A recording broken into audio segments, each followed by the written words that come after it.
Okay. So we should be live. Just checking the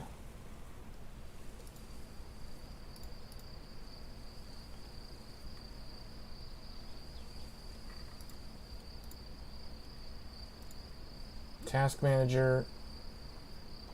I need to hear myself real quick.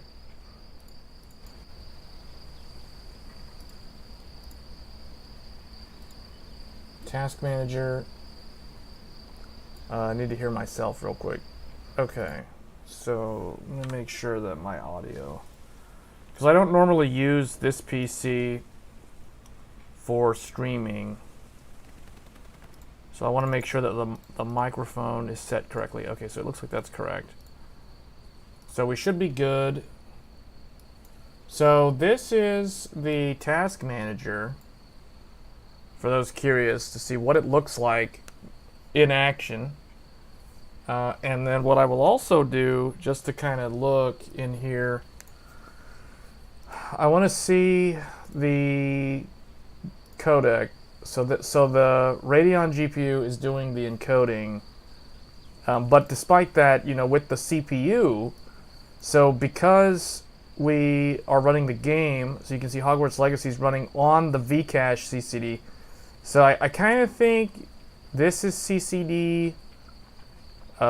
This is the CCD with the Vcache, and then the one up here is the standard one, which makes it seem like it's the opposite of the 7950X, because the 7950X, the way that CPU works is the top half in Task Manager typically is the one that you see loaded most of the time, because that's the one that has the faster cores. If I open up, let me look at like hardware info real quick. Hardware info should show me more info in terms of the, let's see. Actually, if not hardware info, what I can do is I can look at hardware monitor. Hardware monitor will also show the per core loading. So what I want to see in hardware, okay, yeah. So it looks like the top ones are, hey Andreas, you have a question? Seeing the performance of the 3D part so far, where do you think the 7800X3D will line up? So in terms of gaming, like just gaming in general, I think the 7800X3D will be better by a small amount, because it won't have any sort of mismatch scenarios. So in the case of the dual CCD, so you can see here, the bottom, so the first row and the second row, these are the cores, or these are the 8 cores that do not have any Vcache. The third row and the fourth row have the Vcache. So you can see the game is being pushed onto the Vcache CCD cores, and then the top one is doing all my background tasks. So you can see like CPU 0, 2, 4, 10, and it looks like 8, and maybe this one and this one are doing, like, they're running the streaming software in the background, and any other sort of Windows task that's running in the background is running here, and then maybe some of these, but I think the games are being used here. The game is definitely being run on the Vcache CCD. So, but in terms of the gaming performance, I think the 7800X3D will just be better in general, because it won't run into a scenario where sometimes the game, like some of the game tasks might go on the other CCD.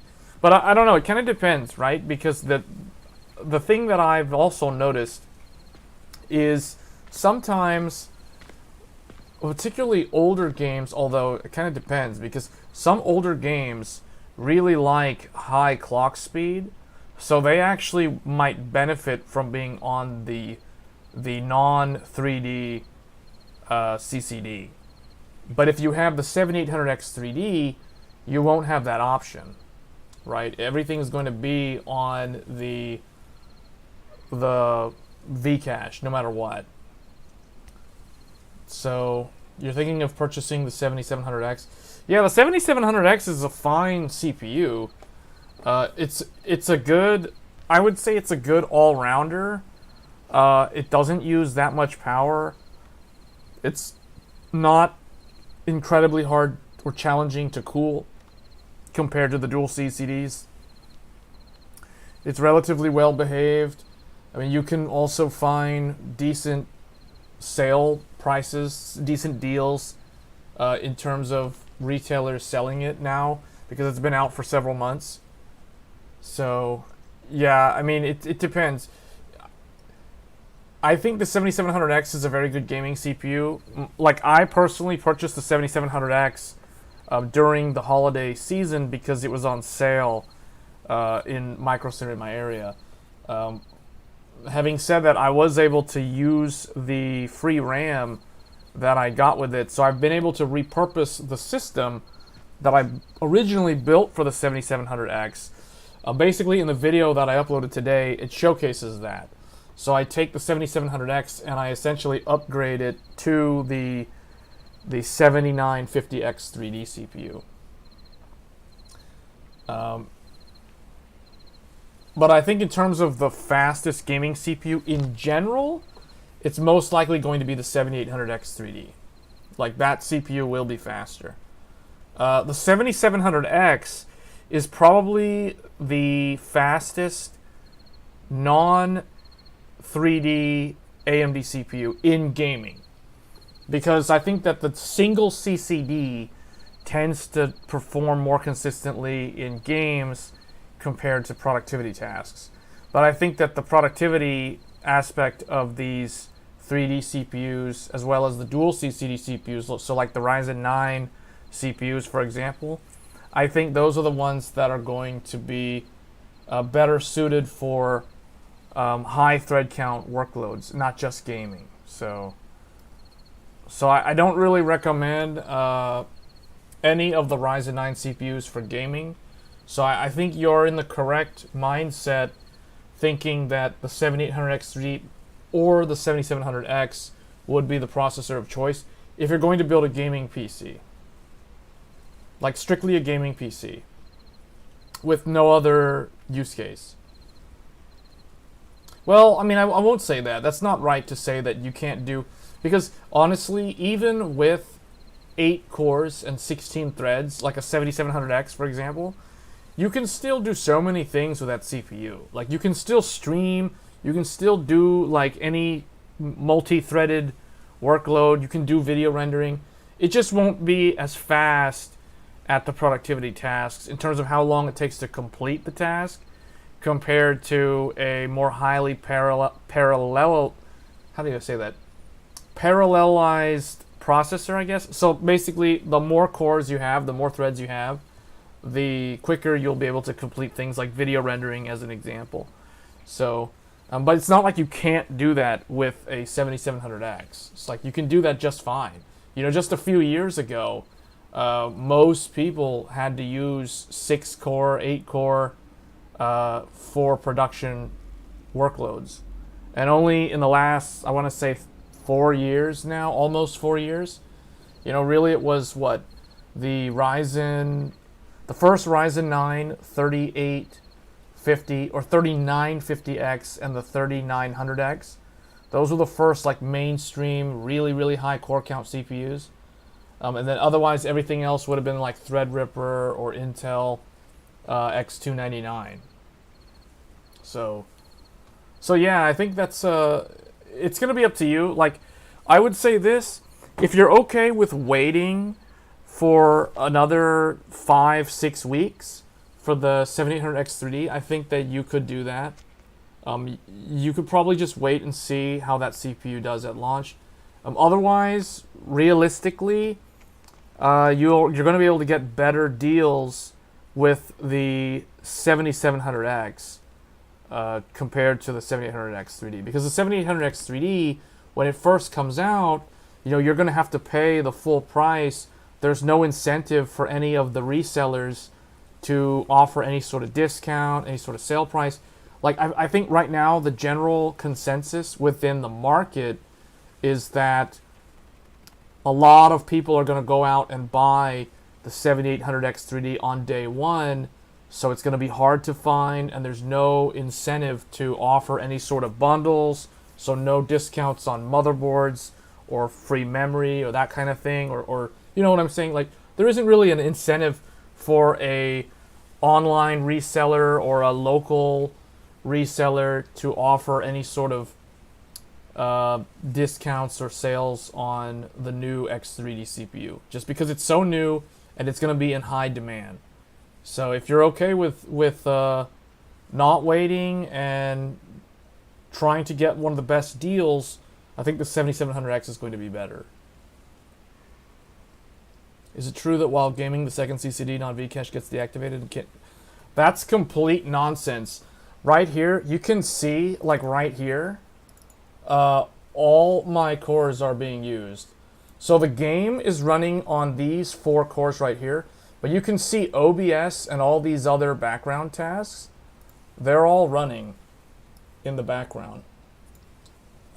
Just to kind of show, let me see if I can show this.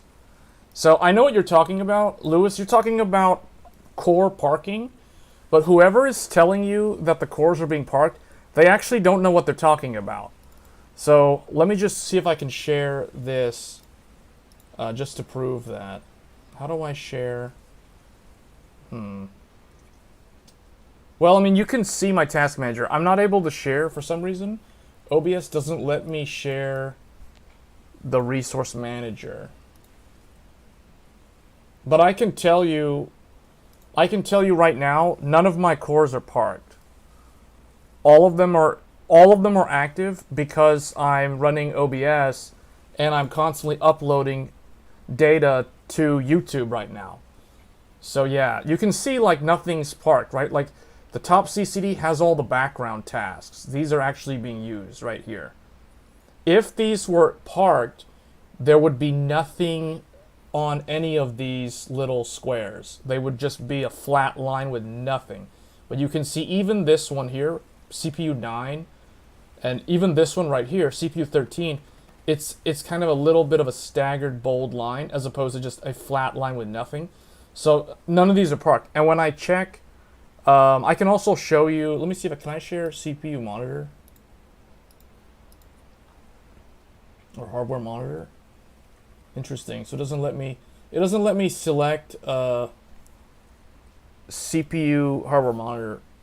But yeah, everything is in use, guys. Like nothing is parked. When you have to stream, whoever's saying that, they don't know. It's a good question, but the thing is, whoever's telling you that, they really don't understand. They're not technical enough to understand what they're talking about. That's the way I see that.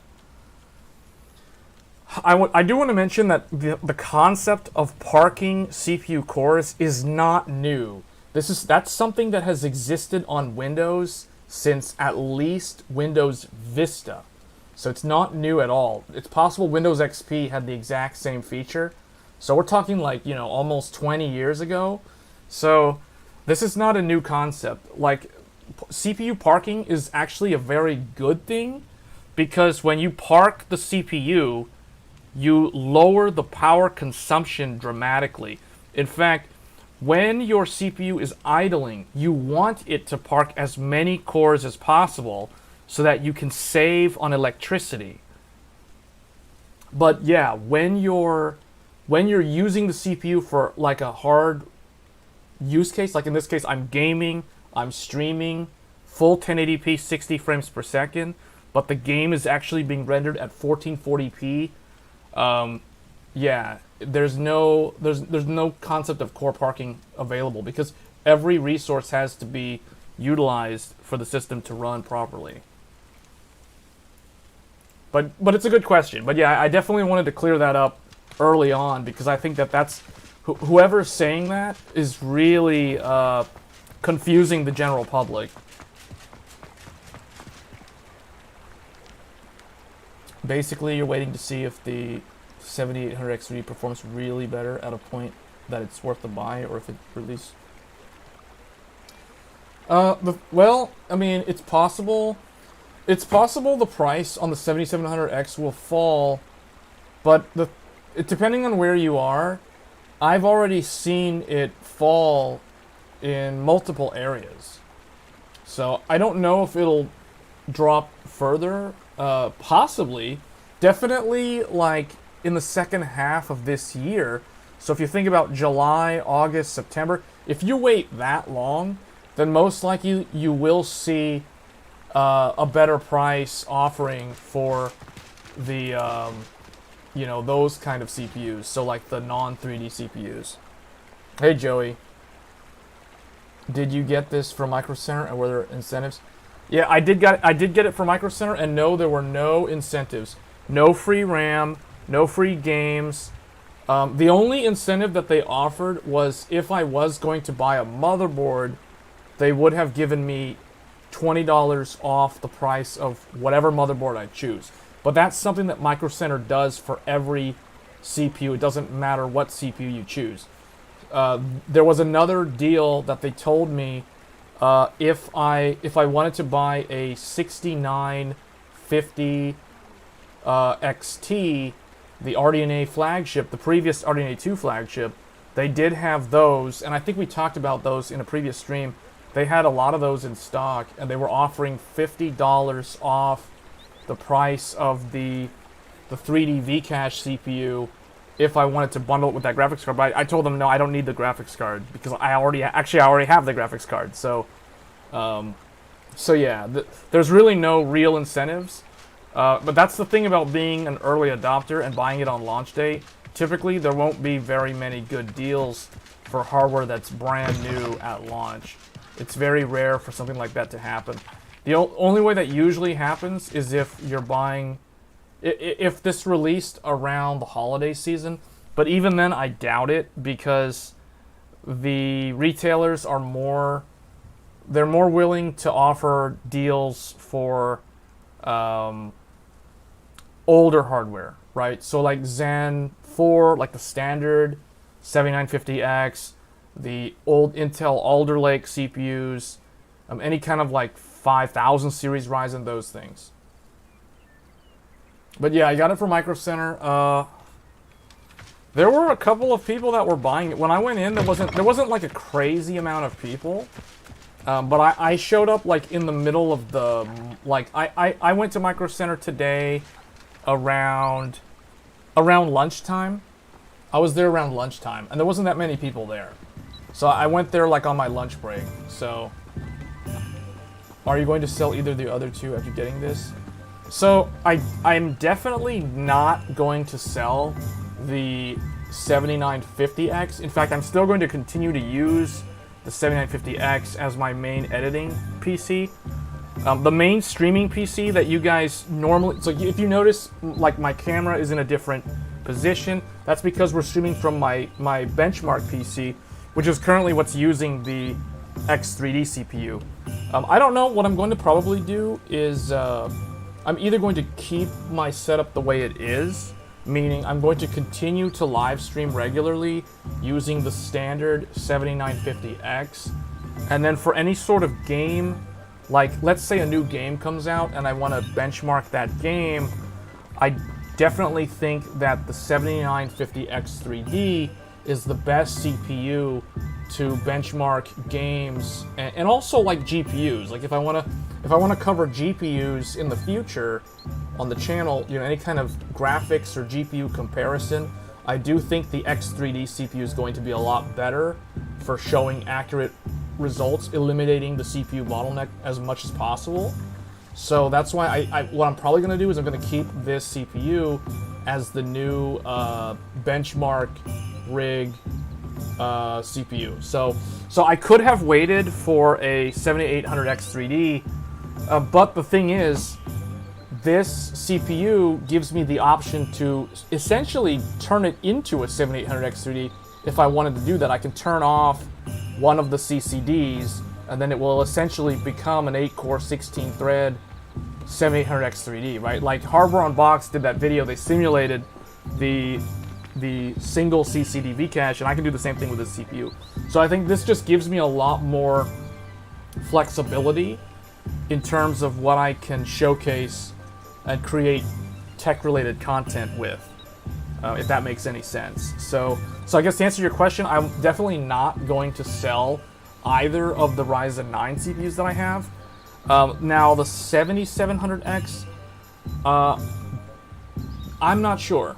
So this is the one that I built the PC with in December or November last year, and I'm currently not using it anymore, as you guys saw if you watched the latest video that I uploaded.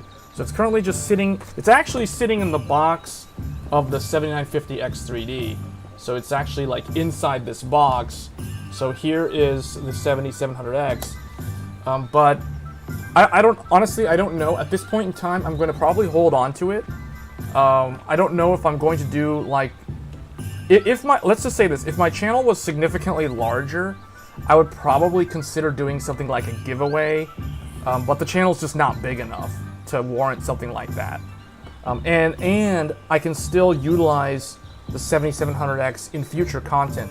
Like, I'll give you an example. Like, if I want to do like a charity live stream build and then donate that build or whatever, I could feature this CPU in that content piece. So I guess to answer your question, I don't plan on selling any of the CPUs in particular at this time.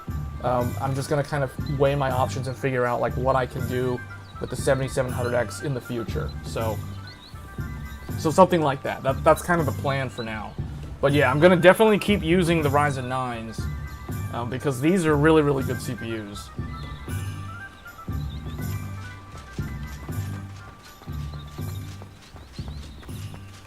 I think the 7700X could be used in like a budget build sort of video, but that's the sort of thing where it's like, if my channel was larger, like let's say if I can get to like, I don't know, somewhere between 30 and 50,000 subscribers, then I can probably start reaching out to the motherboard manufacturers and ask them if they want me to review, or like if they'd be willing to send me a review sample motherboard so I could do a review video on their motherboard and talk about the platform, you know, and that kind of thing, and probably do some overclocking content.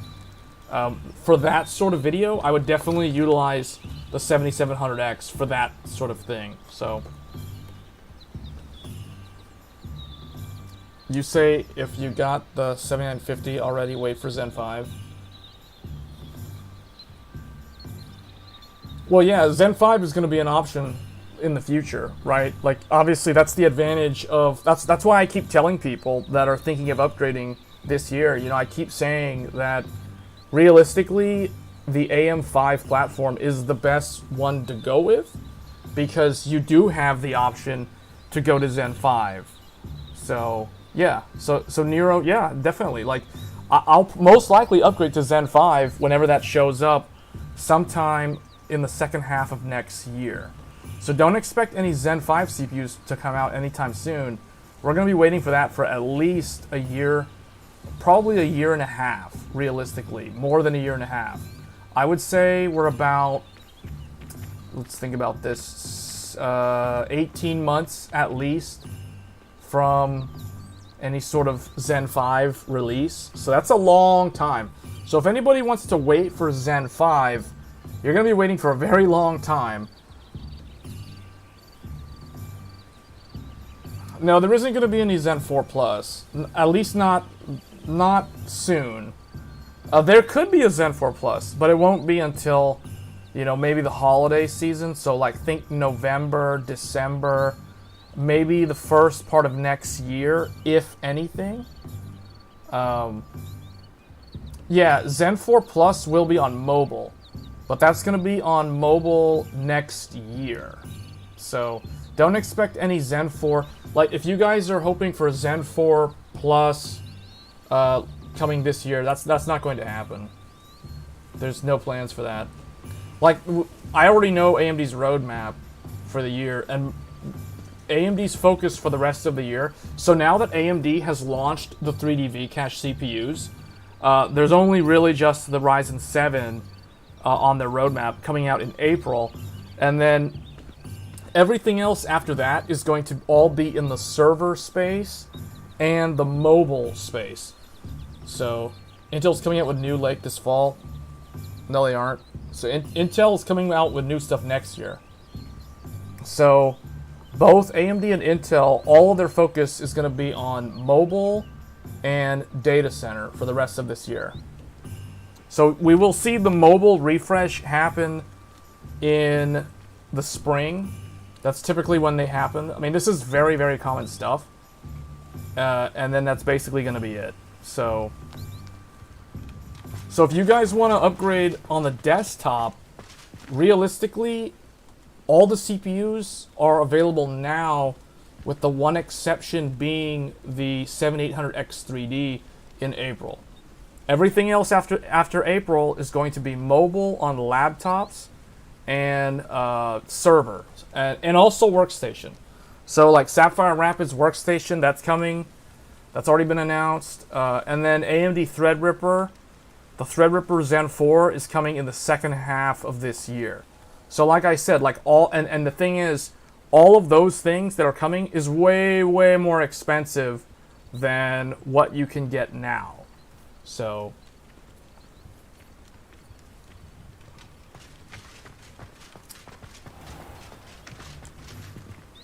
it's probably a dream to think next Threadripper will be reasonably priced.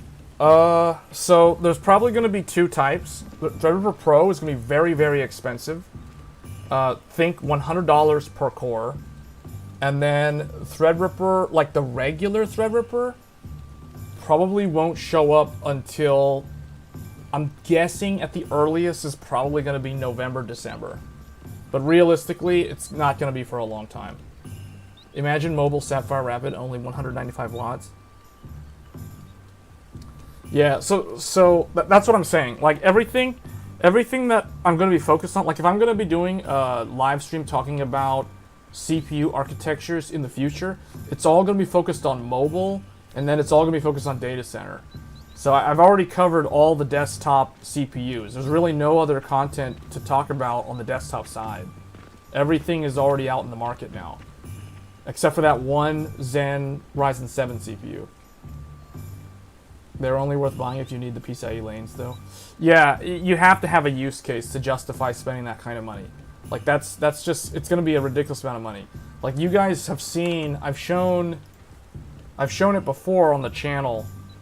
Let me bring up the. Is this it? So here's Micro Center again. So if we look at, let's just look at some of these AMD processors. Oh, so right here, you guys can see right here.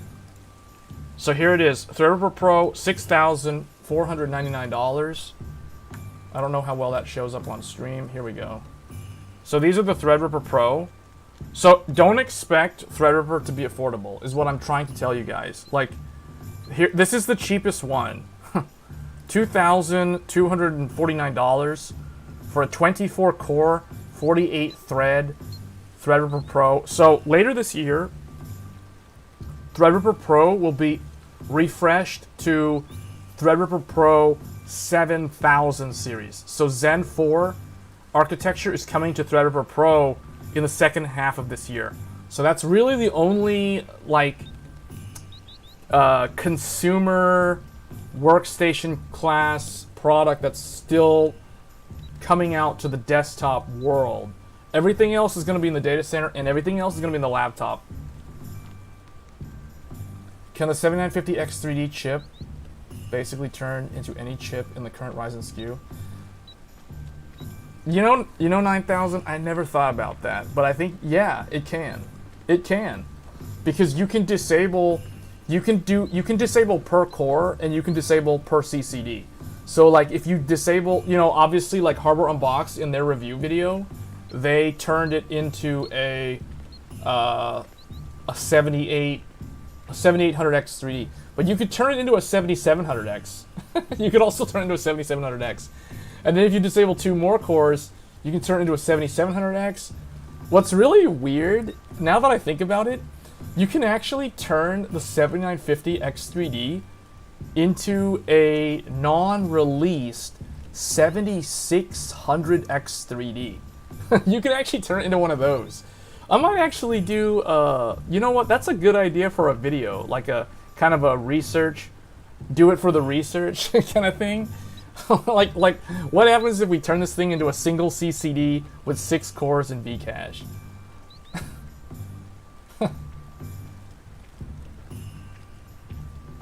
Zen 2 Threadrippers are much cheaper now, if anyone is wondering. Yeah, but the problem with the Zen 2 Threadrippers is it's so hard to find a motherboard. It's hard to find a motherboard that's still available. That's the only challenge. But that's a good point, Nero, on the Threadripper, the 3000 series Zen 2. Because that's still a lot of lanes, and that's probably very affordable. If somebody really needs like 64 lanes, that's a decent way to go if you really need all those lanes. Would have bought it for 6,500, but no included heatsink. Yeah, if you really need 128 threads, you know they've got you covered with this. 128 threads. 256 megabytes of cache. But see, the thing is, the 7950X3D has like 144 megabytes of cache. So it just, like, the Threadripper has more, but it's like you have to divide that across 64 cores. Whereas with the 3D Vcache, you're doing 144 divided by 16. So that's, or actually no, I take that back. You're doing it divided by 8, right? So it's like, wow. So yeah, but at some point the Intel Sapphire Rapids will go up for sale in places like Micro Center, but those are going to be really expensive too. Like I know one of them. I saw the price for one of the Sapphire Rapids, and it was like almost $6,000. It was like $5,895 is what I saw. And that's totally believable because that is 5,895 is just over 5,600 because Intel and AMD sell these typically at a price of $100 per core. So like if it's $3,200, that's a 32 core processor. So Intel's kind of marking up their new one by a small amount, charging it, you know, like even this one's like, what, 6,500? So this is like $100 on top of the $100 per core. So typically this should be like a 65 core if it's a $100 per core pricing, but this is actually just kind of Micro Center. I think Micro Center is just hiking the price on this by like $100. But then here's one where they actually dropped the price slightly because this is a 24 core. So it's kind of $150 off. So, but yeah, that's typically how they price these. You have to pay $100 per core if you're trying to buy a workstation part. So, you know, like an Intel Sapphire Rapid, like the top end one is 56 cores. So that's $5,600 right there. Is the scheduling good? I mean, I'm not having any problems, Beatles. Like, I was showing it earlier. Like, we can go back to the game. Or actually, what I was going to show, let me bring up the task manager. Because that was the thing. Where's task manager at? So task manager, you can see, like, someone was asking about the cores being parked. You can see right here, like, none of the cores are actually being parked because I'm having to use OBS in the background. I'm having to monitor the YouTube chat. I have Discord open. You know, I have a bunch of things going on. And it, like, looking at the task manager, it's hard to tell that, like, just looking at task manager, it doesn't look any different to me than how a normal 7950X looks. So, but I can tell, like, the bottom CCD is the one that actually is doing the 3D Vcache. Hey, Pixel Shake. So I ended up splurging on it after all. I ended up getting one. You guys convinced me to get one of these. because everybody kept asking so many questions yesterday about the the platform, and I was like, okay, you know what? I could probably make like 15 or 20 plus videos using this one CPU talking about different things. So yeah, so Hogsmeade, so let me just move the task manager out of the way. So it's really smooth, you know, like here we're at like 85. I have ray tracing reflections turned on, for those wondering. So we are running RT, and we are on an, you can see right there, it's an RX 7900 XT. So this is actually not the flagship GPU. This is like the $900 GPU instead. So if we go, like once you go inside here, just to kind of show the difference, right? So you go inside the building and you're not really noticing that much of a difference. Typically, what I'll notice is, historically, when you run around in the city, you tend to run into more of like a CPU bottleneck. But, you know, I don't really know if it's CPU bottleneck, because this game to me seems very GPU bound. I don't know if it's because of the ray tracing enabled or what. But you can see like the reflections on the armor. I purposely am wearing this armor set because it has all those reflections on it. So that's the whole reason why I'm wearing the armor, is for the RT.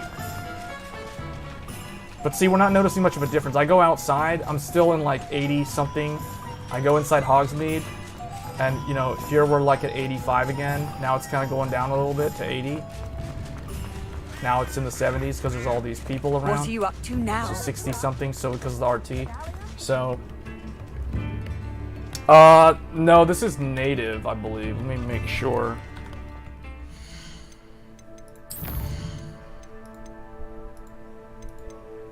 Yeah, no, this is native. This is native.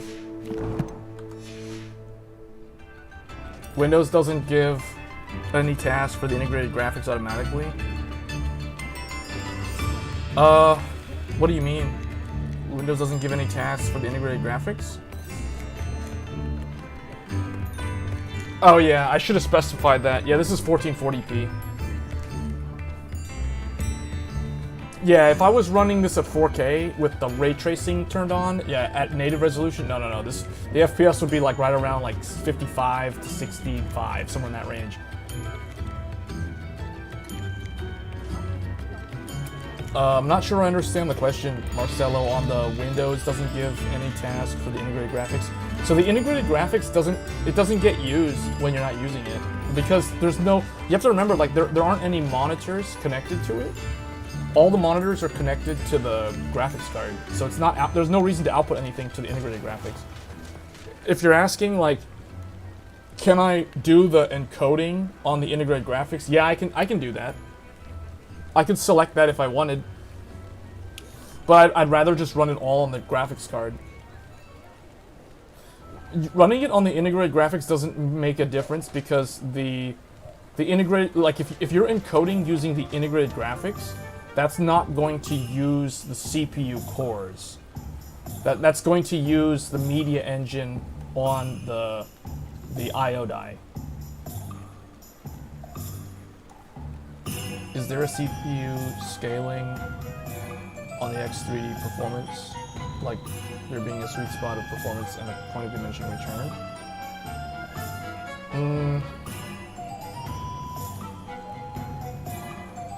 I'm not sure I understand the question. So like CPU scaling, oh, you mean like a certain number of cores? I'm not sure I'm understanding the question. I guess if you're saying like how many cores typically would result in good scaling, and then if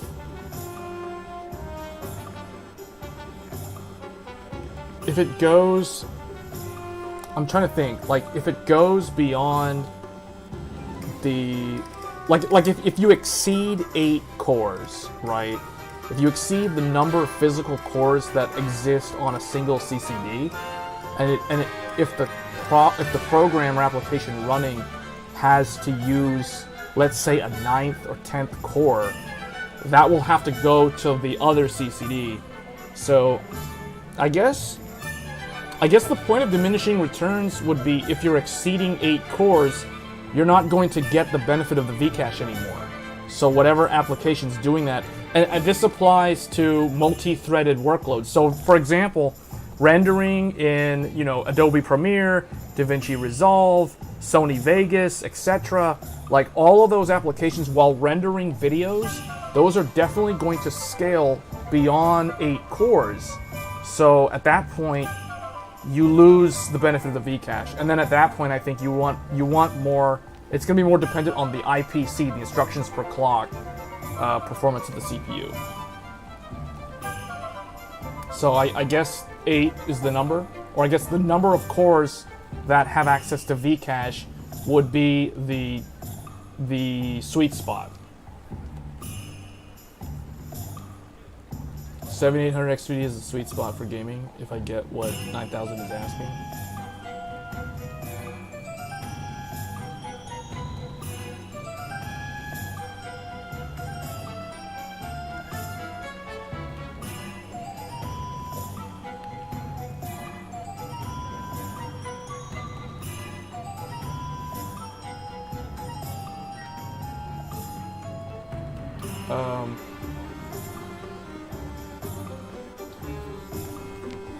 Let's see. Yeah. Oh, yeah. But see, that goes back to what I was saying. Like, I guess 8 cores, right? Resolve the support using the iGPU for sure. Yeah, it can. You can select it. You can either leave it on auto or you can manually select it. I'm sure that that's only half true. Like, the other cores can still access the cache. It's just... Right. Yeah. It's not like your performance goes down. What I think happens though is like once you saturate the Vcache cores and you have to go outside of that CCD to run the rest of the application on like additional cores, the performance uplift is basically going to flatline, right? It's not going to it's no longer going to be linear. It's going to be more logarithmic at a certain point. I think the point is once you go beyond 8 cores. But the only thing that's kind of weird is I don't understand. Oh, the music is too loud? Okay. Yeah, I didn't realize that. There.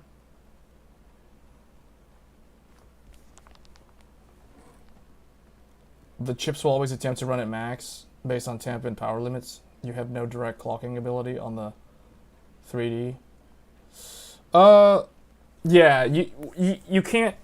Yeah, so you can't specify a V core, and you can't specify like a maximum frequency per core. But what you can do is you can tune every core using. You can do something called per core optimizer using curve optimizer. So like for example, you can go into the BIOS, turn on curve optimizer, and then instead of doing curve optimizer and just specifying like a single number, like let's call it -20 or -15 negative offset, like instead of doing that and then having it apply for every single core symmetrically, you can do something called per core optimization, where you literally go in the BIOS and you can specify like, -10 for core 1, -15 for core 2, -20 for core 3, -10 for core 4, etc. You can do that on the Vcache CPU for all 16 cores. So you can do that with the X3D. So I did want to point that, but you do not have like direct clocking ability. So yeah, you cannot go in the BIOS and say, I want core 1 to run at a maximum potential frequency of 5.7 gigahertz, for example, or 5.8 or whatever you want to type in there. You can't do that on the CPU. You can only utilize curve optimizer to sort of tune the voltage offset to potentially boost higher at a lower power consumption. You'll get slightly more frequency, so technically you can't find... Well, I'll do a video on this later on in terms of the curve optimizer piece on X3D. But what I can tell you right now, just from my initial looking around in the BIOS earlier today, curve optimizer is there, and you can do the negative offset. But what's funny is, like, I don't think the positive offset works. It's weird, it's there, but I don't think it does anything. So, because I don't think they're letting you increase the voltage in any way. So yeah, so realistically, the only overclocking you get on this CPU isn't really so much overclocking as it is just optimizing the power curve so that you can get more. You can essentially see, like, what's the limit of your silicon, like how low can I take the power and the voltage and maintain the same boost algorithm, the same kind of durations, and see if you can get it to potentially clock higher. Because if you win the silicon lottery, you know, it doesn't need as much voltage, so you're not having to overvolt it for stability, assuming it's stable, assuming it's a golden sample, and then you're able to then run it faster because it's not heating up as quickly because you're not feeding as much voltage anymore. That's kind of the name of the game with this CPU. That's the whole tuning aspect on the X3D CPU.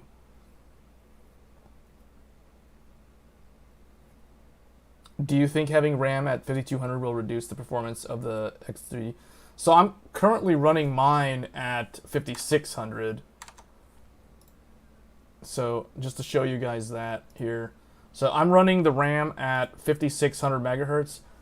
I'll try playing around with it more later on. I just set my XMP profile. The RAM that I have in here is dual rank 32 gig DIMMs at 5600. That's the XMP profile. So, or Expo profile. So we're just running 2 DIMMs right now, just to get things going, and then I'll mess with it later on. I'm curious to know, like, how 128 gigabytes run, just to see if the memory controller is any better than what I have on the vanilla Zen 4 CPU or the regular 7950X. But yeah, I plan to do a lot of testing and stuff in the future with memory, with performance or PBO and curve optimizer and all that stuff. So we'll be trying 128 gigs. We'll be trying 6,000 megahertz. We'll do tuned timings, etc. Build Zoid tuning, Zen 4 timing, all that stuff. So I plan to do all of that in future content.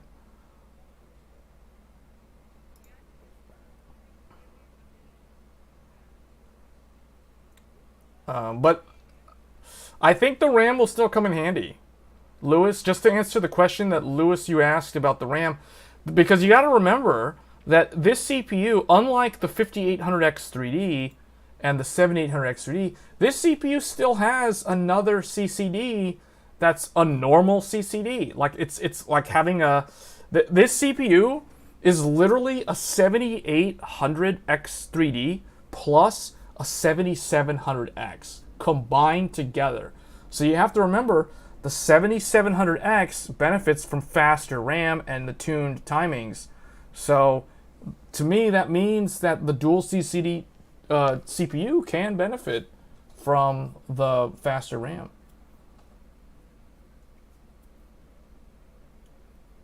You were lucky on Zen 3 and you have 3800 megahertz, 4 slots. Yeah, that's really lucky. That's really lucky. You have a very good... you won the Silicon Lottery on the IMC, the Unified Memory Controller for that CPU. I think mine, if I remember, my 5800X that I have, that can do... I know I can do 3200 on all 4 DIMMs, 64 gigs. But I think I can do 3600. But I think when I do 3600... I have to run it at much looser timings so that it doesn't crash. Oh, you get direct samples? Man, I'm so jealous. I'm so jealous of people that get direct samples and stuff from AMD. Like, having to buy all this hardware, like, I'm having to buy all the hardware. But at the end of the day, it's good because it's like truly my hardware. It's not like someone just gave me the hardware for free. You know, I feel like I'll take care of it better that way when I actually spend a lot of money on it, if that makes sense. You know, I forgot who told me, like, years ago, somebody told me, you know, like, if somebody gives you something, as a gift, you end up not. I mean, it's not that you don't value it. Like, you just don't tend to treat it the same as if you actually bought it yourself. You know what I'm saying? like that. So yeah, like I treat these CPUs well.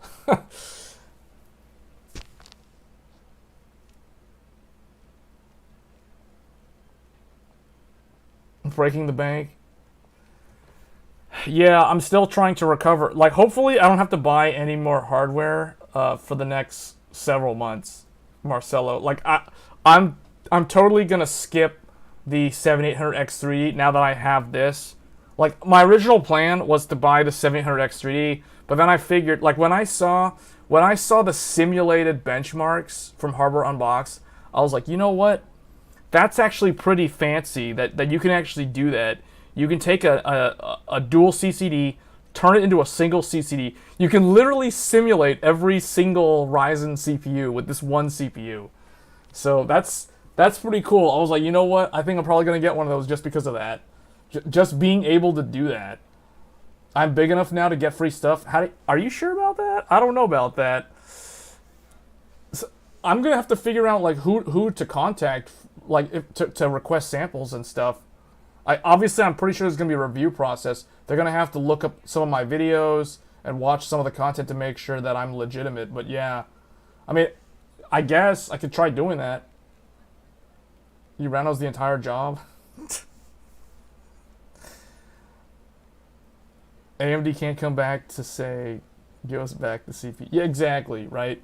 Yeah, Nero, that's part of the reason why, like, I always tend to just buy the hardware, right? Like if I'm gonna do a content piece or multiple videos covering a product, I like the freedom of speech that I have to say whatever I want, you know, like the positives, the negatives, and just tell it like it is, right? Like no censoring. I'm just gonna say whatever I run into, I'm just gonna talk about it. So yeah, when you have a review sample, or if you're doing like a sponsored video, then there's kind of like what do they call it? It's a conflict of interest. There's a conflict of interest. Ask, all they can do is say no, and you start getting your name in front of them. Okay, I need to figure out who to reach out to though. Like, I have no idea like who to contact. Like, I like what I was thinking of doing, because I don't have a 4090. I wanted to do like a video on the 4090, but that would probably be where to start. Although, I don't know, that's like really, really expensive though to ask for something like that. You bought your 750X3D, you got the email confirming PayPal and order confirmation, and later got an email that said Newegg could not fulfill the order. Yeah, they're totally sold out. They're straight up sold out on Newegg. Micro Center, depending on where you are, well, I know you're not near Micro Center, but Micro Center, depending on where you are, could still have them. Like, I'm just checking Micro Center.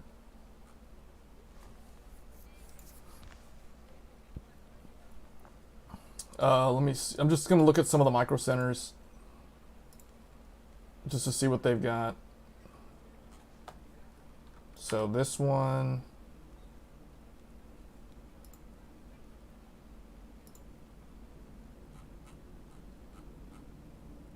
Wow. So I'm just changing the store randomly. I'm just looking at the different ones. So like Tustin, California. The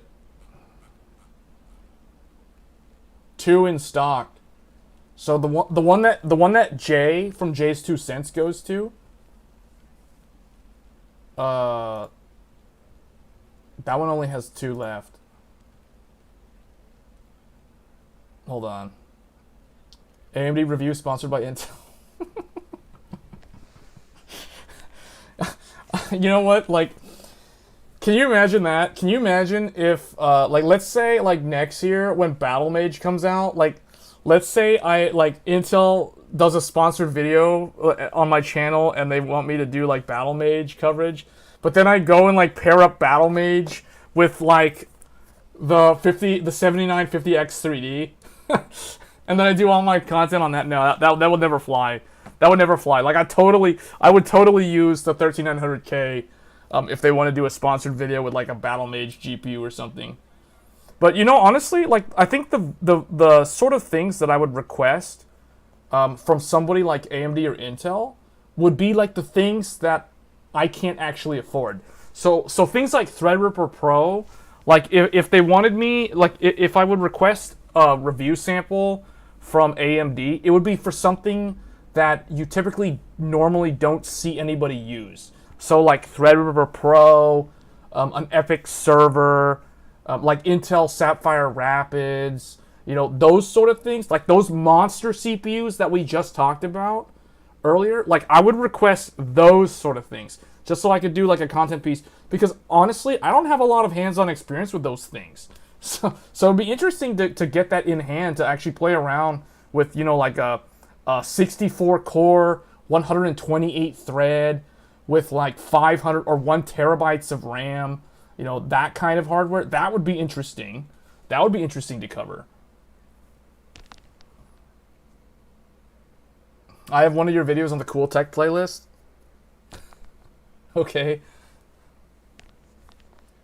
Are your vids monetized? I only get ads on the streams.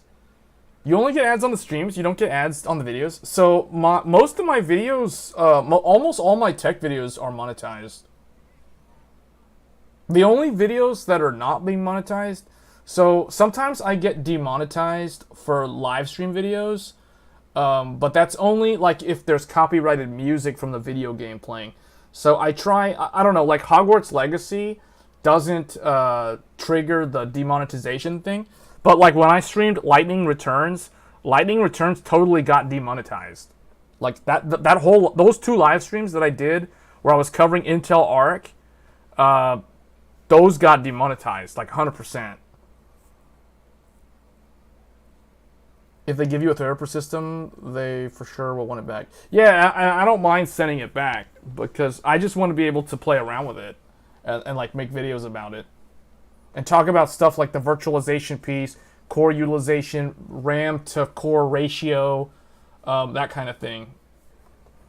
Like weird videos like you know, how to run like a WoW private server on a Threadripper or like an Epic server or something like that, you know? Like how to run like some kind of MMO private server off of like an actual server.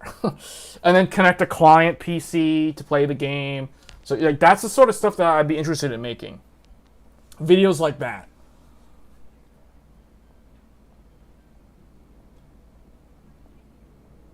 Might have to go 110 miles to Atlanta tomorrow. Is that the closest one? The Dallas one has like 20 of them last I checked. Let me check the Houston one. But if you're on the East Coast, then yeah, the Atlanta one is probably the closest one. I'm surprised, you know, they don't have one in North Carolina. I would think that Micro Center would be in North Carolina, because RTP is a really big like tech area, so it doesn't make much sense. Okay, they have one in Fairfax, Virginia. Fairfax, Virginia has 21. There's 21 7950 X3Ds in Fairfax.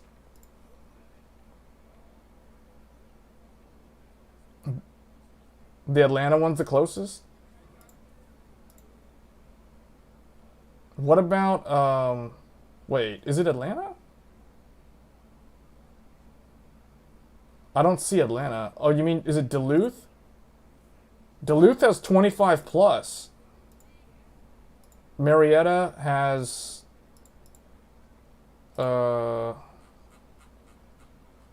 Marietta has 2. But Duluth, Georgia has a bunch of them. Fairfax has 21. Yeah, they're still around. You can totally make a crypto mining farm with all those GPUs with the Threadripper system.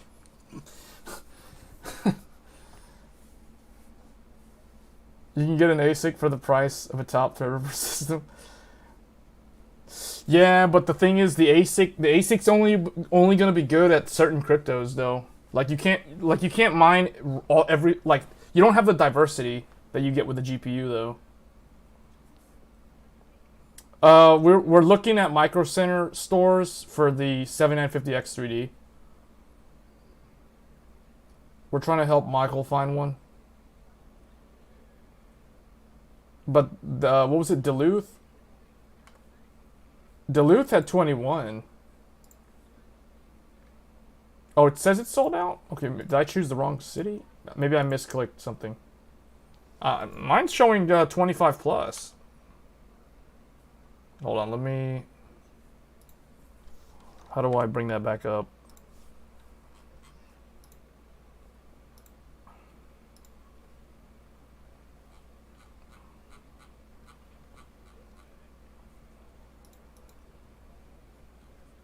Yeah, it's showing 25.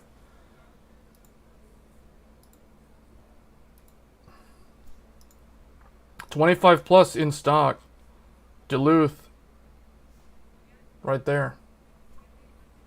It's showing 25. If I go to Marietta I think it has like 2 or something.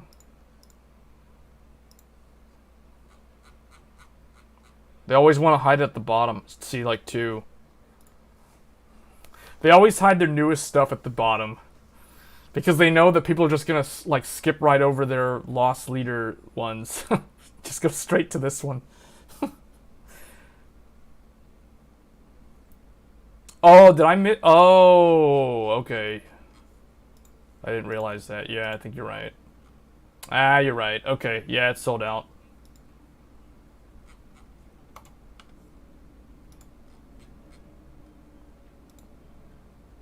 Yeah, it's sold out. Okay. I almost completely forgot about this one.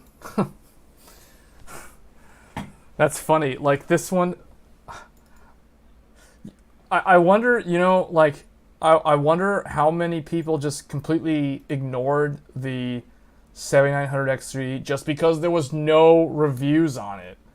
Like, we still don't even know, like, how good this CPU is. Like, this might actually be pretty good, but nobody knows. And it's maybe like AMD wants people to spend that extra $100, and it's one of those things where who knows, like gaming performance on a 6-core with Vcache might not even be that much worse than an 8-core. So who knows?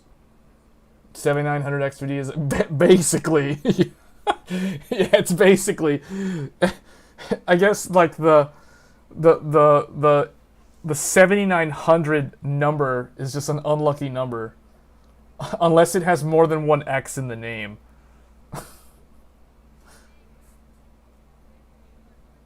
Turn it into a... Yeah, there's got to be some... So I know Wendell from Level 1 Techs, he's going to be doing a video about this CPU. Probably either... Like, he'll probably have that video up sometime this weekend. So he might actually be the first, unless like Hardware Unbox or somebody, or like Steve or somebody gets one of these in hand. Because, you know, what ends up happening is when AMD doesn't, like when a reviewer doesn't get a sample, they basically have to do what I did. They have to go to Micro Center and go and buy one, or they have to, you know, order one off a Newegg with like overnight shipping or whatever, and get it as fast as possible. But I'm pretty sure, like, Steve from Gamers Nexus, they're going to have one. They're going to have a video up probably, like, I'm guessing Thursday or maybe Friday. I'm pretty sure, like, they went and bought one of these today. So they have one in hand, and they're probably going to be testing it. They probably tested it earlier today, and they're probably going to finish testing it tomorrow, and they're going to do all the editing and the review stuff tomorrow. So, yeah, like, probably Thursday or Friday, expect Gamers Nexus to have a video on the 7900X3D. Need that X3DX. Technically, if games are matching out the 9 meg cache on each, we could see 79X3D perform quite a bit better. It's got like, what, 40% more cache? Yeah, something like that. And that's what I'm thinking. Like, you know what? Who knows? This might actually be the smarter buy if you only care about gaming, and you only treat like productivity as a secondary thing. Because realistically, like, the extra cores aren't really going to be needed. So, you know, who knows? Like, I kind of think it's like what I said yesterday. I said the 13900K was super overkill for gaming because those extra 8 E-cores are a complete waste of space. In fact, all 16 E-cores are a waste of space for gaming. But so that's the reason why the 13700K is actually the much smarter buy. Like, it's the one to get. Like, this is the one. This is the one that's actually the value king. Like, they say 16, 8 plus 8. It's an 8 plus 8. This is basically an i9 12900K, just better. Like, better. This is like a 12900KS, only with a better memory controller. Making anybody who bought a 12900KS, like, feel really bad. Because it's like, they wasted like $700 on a 12900KS, and then literally this thing shows up like a few months later, and yeah. So rip 12900KS. You know, like, I can totally see, like, Micro Center is going to have a very hard time getting rid of all these 12900Ks. 25 plus in stock at the Duluth store. Like, they can't seem to get rid of these. Do you have 13700K and the puppy is hot? Yeah, they run hot, but, like, I'll tell you, 13700K runs hot, but you know what runs hotter than a 13700K? A 13900K. A 13900K runs way hotter than a 13700K.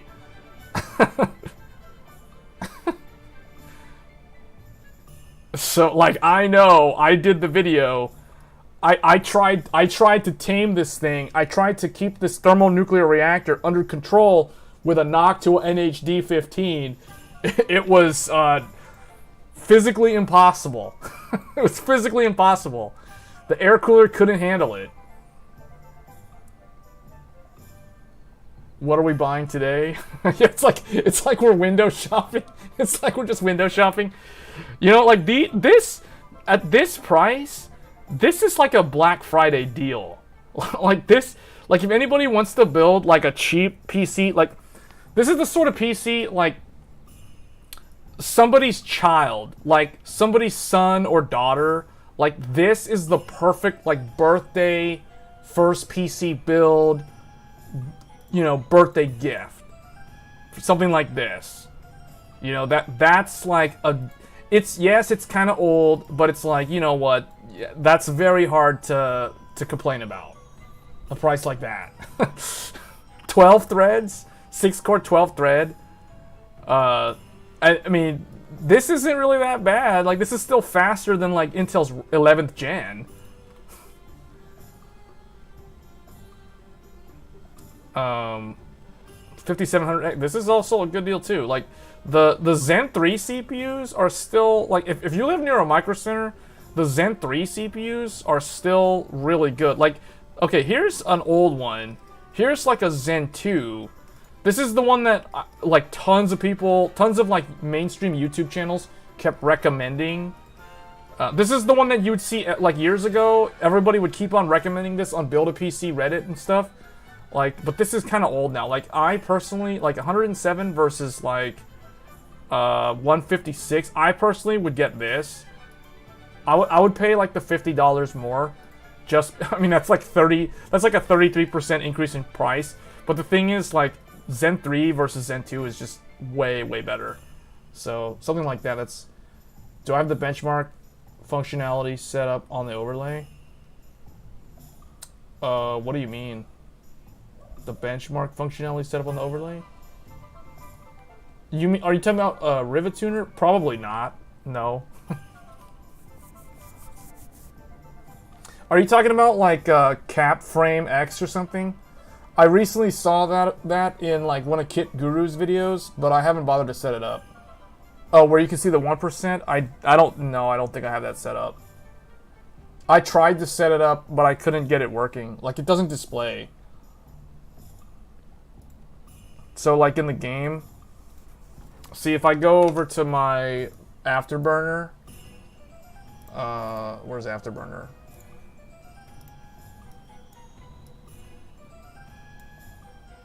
You're on the 3600 right now. So this was ripped apart. Yeah, see, like, I'm showing the frame times, but the 1%, I don't really know where to go to turn that on. Wait, hold on. Frame... This? I enabled it, the checkbox, show on screen, nothing happens. You have to go to benchmark tab and set hotkeys to show them? Oh, okay. Begin recording, end recording. Oh, I see, okay. Click the hotkey handler?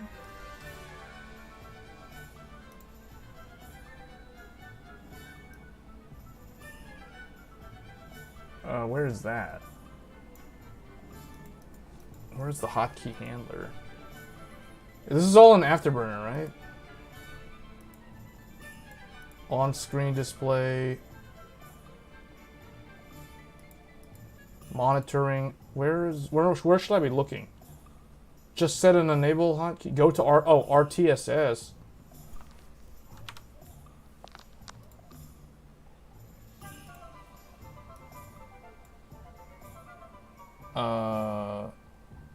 Yeah, I found it. So, Rivatuner, statistics server, powered by Guru 3D, setup. Okay, properties. FCAT properties? No. Oh, wait, this thing has FCAT? I didn't even know. Wait, this has FCAT? Enable frame... No, hold on. That's enable frame limiter.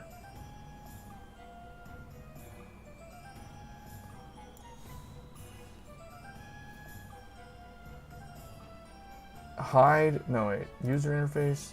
Plugins. Oh, hotkey handler. DLL. Okay. Oh, is it under... So I have to do like a benchmark thing? Yeah, I found the plugins tab. Yeah, I see it. Active plugin modules. There's only two. There's the hotkey handler, and there's the overlay editor. Tab from the right. Yeah. The fifth tab. Oh, yeah, benchmark one. Oh, wait. Are we talking about the same thing? We're talking about two different things. Hotkey handler, double click. Oh, okay. Okay. Show... Wait, then set being recording and end recording?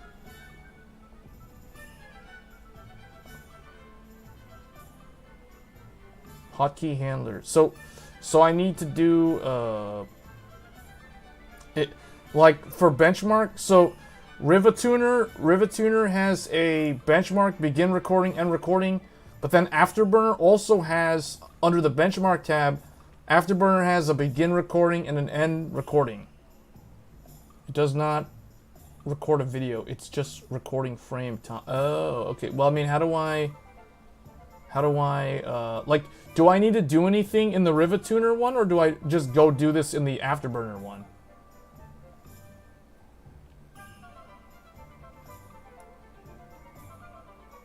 I just want to get it to show up, like, where all the other stuff is displayed. Do I need to do this in Rivatuner, or do I need to do this in Afterburner? That's the only thing. I don't know, then I don't use Afterburner. Just set a hotkey on the benchmark tab. When you say the benchmark tab, are you talking about the Rivatuner, or are you talking about the Afterburner? I'm guessing the Afterburner. So, okay, this. And this.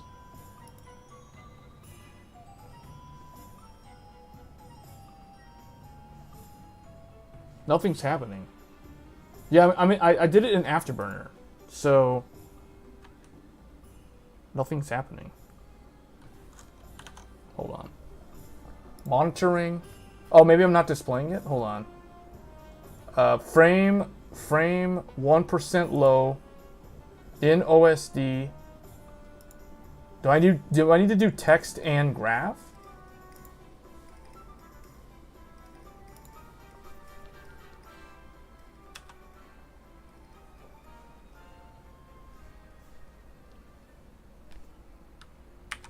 Nothing's happening. I guess I'll probably have to figure it out later.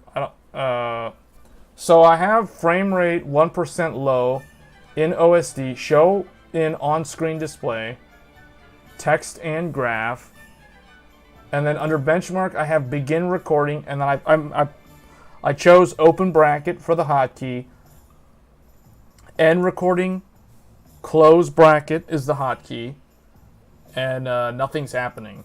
Like then I go and I go in the game and I press open bracket and nothing's happening.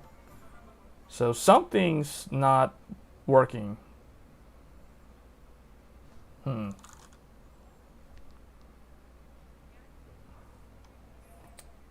I don't know.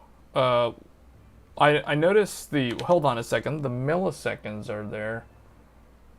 Were those always there though? I guess they were. So it's doing the recording, you just don't have it set to show. Well, I mean, I have show in on-screen display. Show in on-screen display.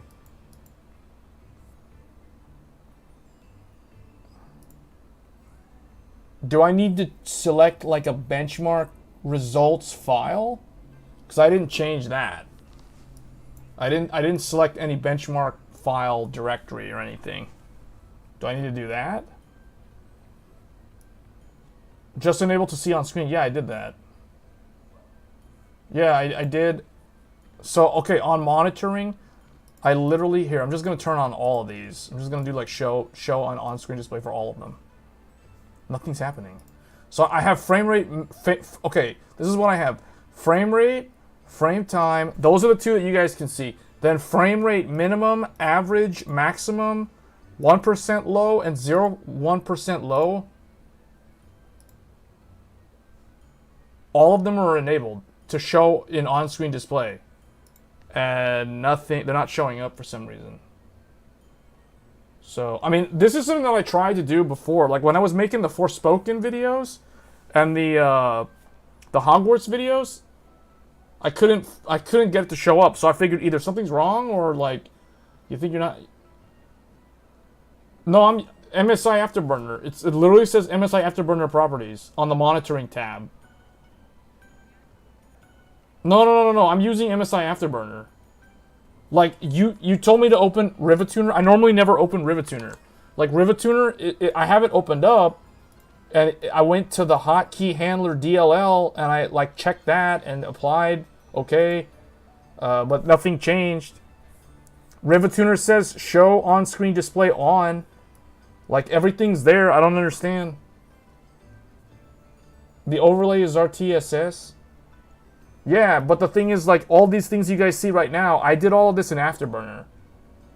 Like, okay, if I move it around, go to RTS and double-click the overlay. Okay. I double-click the overlay. The thing that says 60 on it, right? The thing that has the orange 60...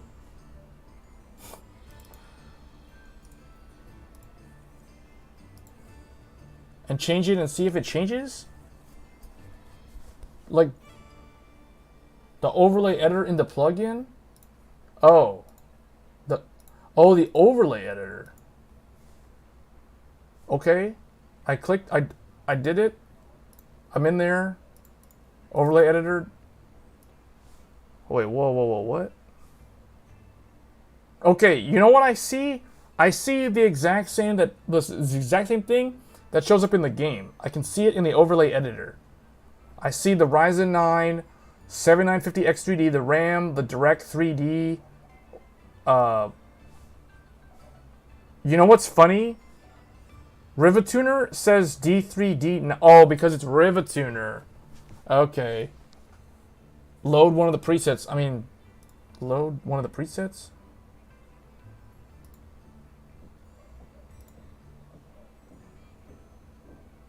Because RTSS is overriding MSI?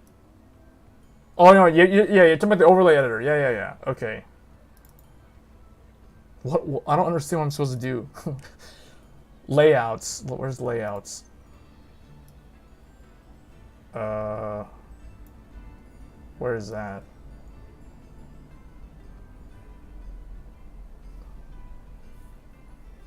I don't see layouts anywhere. Plugins? User interface?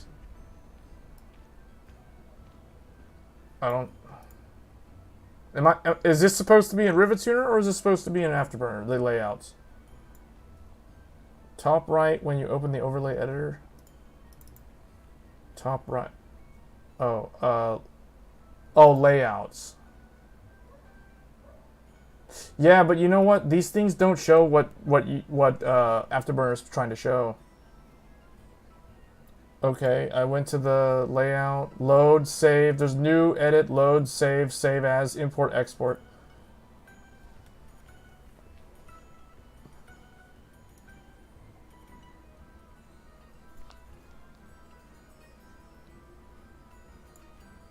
Data sources, tables, layers, view, layouts. Am I supposed to import or export the layout?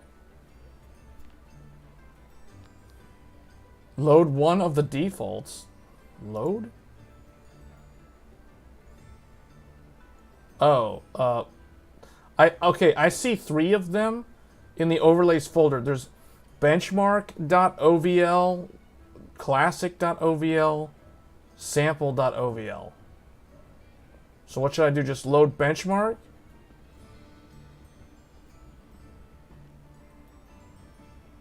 Or classic?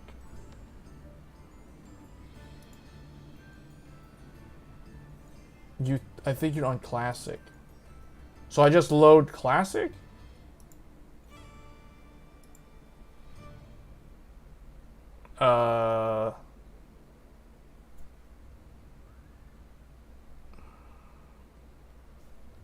Okay. This is, what is this doing? Oh, I see. Now there's like 2 things though.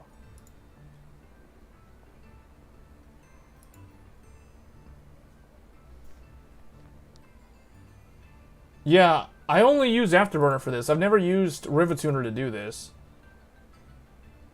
How do I, like, remove this thing? Because now there's, like, 2 overlays.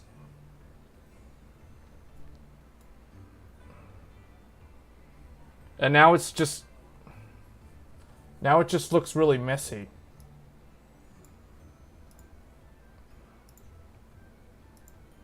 Oh wait, well, hold on. What did that do? Oh, I unchecked overlay editor.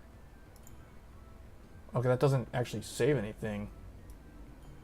That didn't save the change. Well, okay, when I closed out of the overlay editor, it just load classic. Puts that thing back on there. Wait, no, that was classic. Load classic. Okay. That's classic. And now what?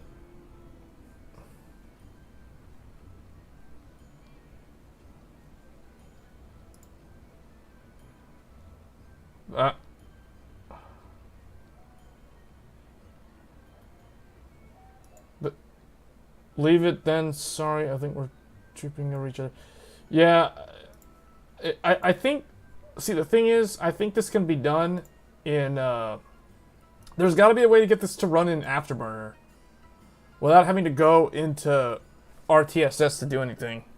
Because honestly, I've never had to do anything in RTSS to get what you guys are seeing on the overlay here.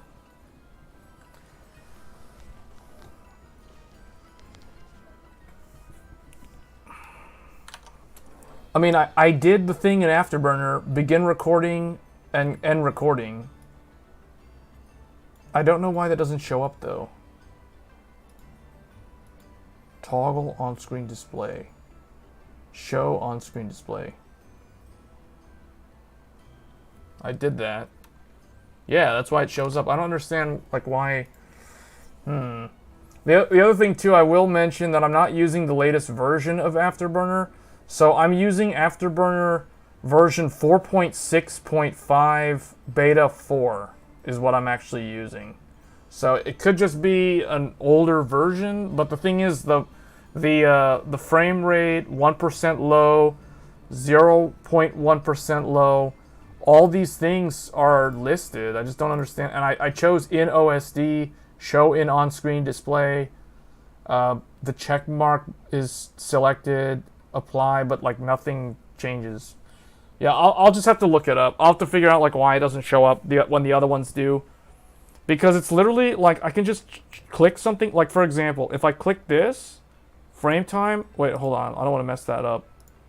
If I do like let's see. There's one that no one really cares about. Like let's just choose CPU temperature.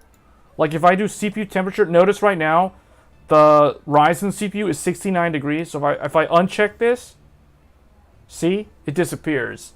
So it's not like it doesn't work.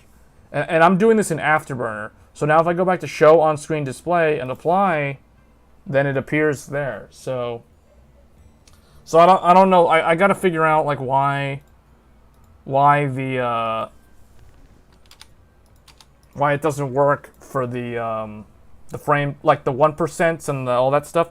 But the frame time in real time, it does show up. You can see it there. The 10 milliseconds, 9.7 milliseconds. Yeah, I have it selected. Ticked on the left. Yeah, they're selected. They're bold because if I unbold them and then if I apply, then it goes away. Frame lows and average don't work like that. I just make them appear with the hotkeys. Yeah, and I made the hotkey and I'm pressing the hotkey. Begin record. It doesn't do anything. Strange. I don't know why. I'll just have to look it up. I'll have to research it later.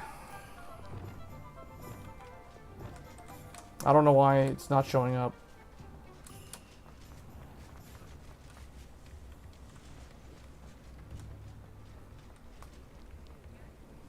Try a different key.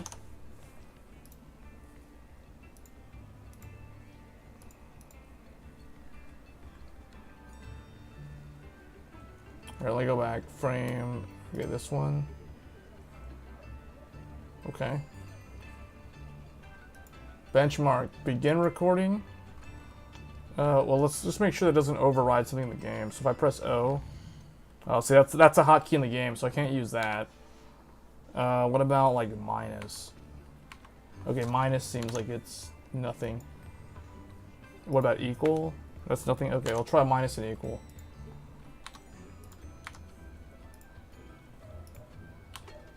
Nope, doesn't seem like it's doing anything. Begin recording, minus, nothing. End recording, equal, it's not doing anything. Do I need to have like a benchmark results file specified? Or does that not matter?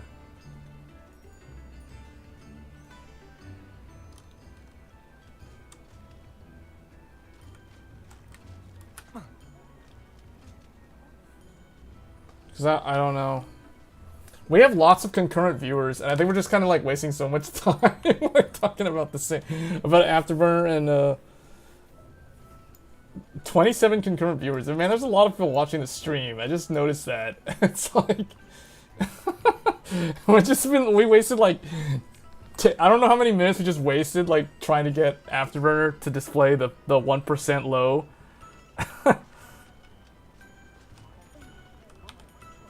Oh man.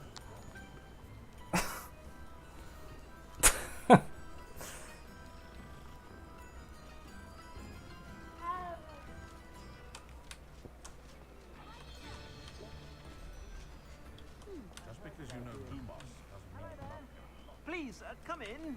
Let me know if you need help finding anything.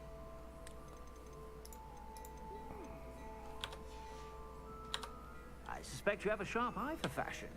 Be sure to stop by whenever you're about. Sharp eye for fashion. It's called wear armor and dazzle everybody with the ray traced armor set. It's funny, like I just realized the knight's helm, the face guard, like actually bobs up and down as you run. Does it get any more cozy than Hogwarts?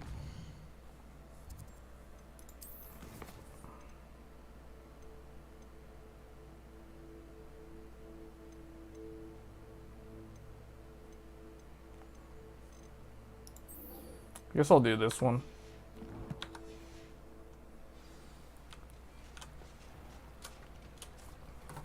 Hold on, where's my...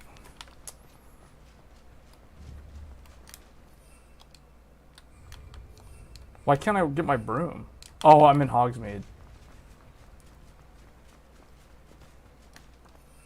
Still can't get my broom? Am I not allowed to fly because I'm wearing a suit of armor? That's weird.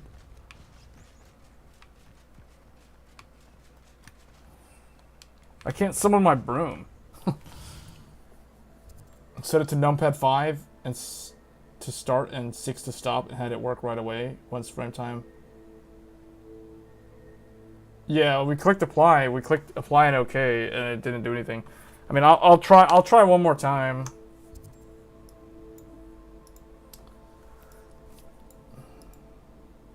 But you know what it could be? It could be the fact that I'm using an older version of Afterburner, and maybe it can't, like, those hooks for the frame times don't work on the newer graphics card because I'm using a much older version. Because my version of Afterburner is 4.6.5, and it says beta 4.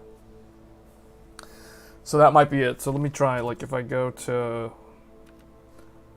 let me make sure this is not, like, a button. So, okay, 4. So numlock... No, not numlock. 4. Num4 and num5. And then apply. And then and then we go back here. And I press 4. It's not working. I have a feeling it's probably the Afterburner version probably needs to be updated or something. I'm not sure. This is my revenge. I was watching one of the vids and somebody would ask you a random question, not about what you were doing, and then you would go off topic for a little bit. Oh, was that the stream with the oceans? That wasn't the stream with the water currents in the oceans, was it? That was probably the longest tangent that I've ever gone on. That was so off topic and way out of left field. Revelio.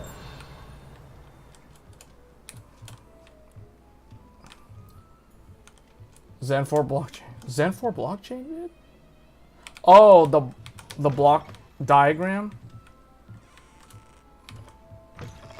What was it, the one where I started drawing like the Earth and I drew like North America, South America, Europe and Africa, and then the Atlantic Ocean was in the middle? was it that one? Because I think that was probably the longest tangent, and I don't even know how the conversation got to talking about that, but I'll never forget that one because of that, though. It was like the craziest tangent.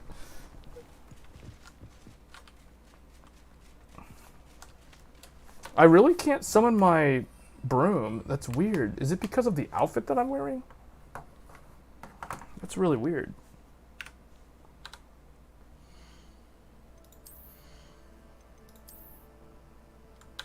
Oh no, this is all cosmetic. This doesn't matter.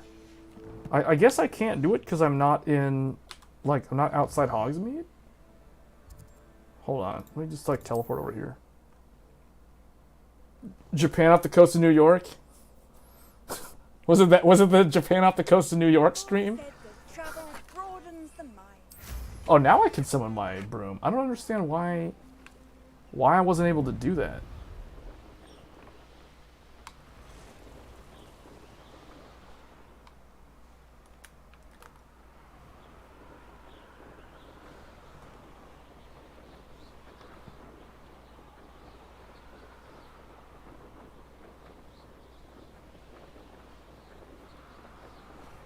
Wearing this armor set makes me feel like I'm playing Elden Ring, but it's so not hostile like Elden Ring.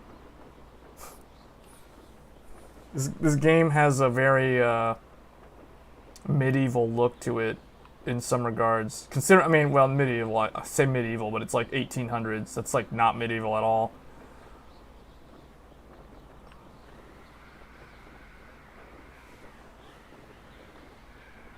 "22 concurrent viewers." If anybody's new to the channel, like, feel free to. Well, I don't mind going off on a tangent, but I'll try not to like stray into a tangent and stay like off target for so long.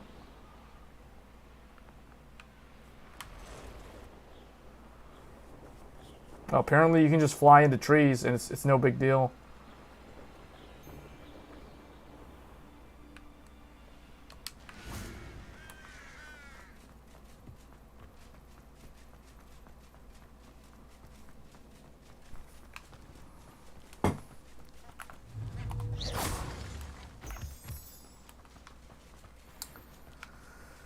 Is anybody gonna be getting like the Diablo 4 game that's coming out with soon, or not soon? But I saw like a notification for Diablo 4, but I haven't actually watched the video. Oh, there's a new teleporter. Fast travel. You can't imagine how inconvenient travel was before I invented blue powder.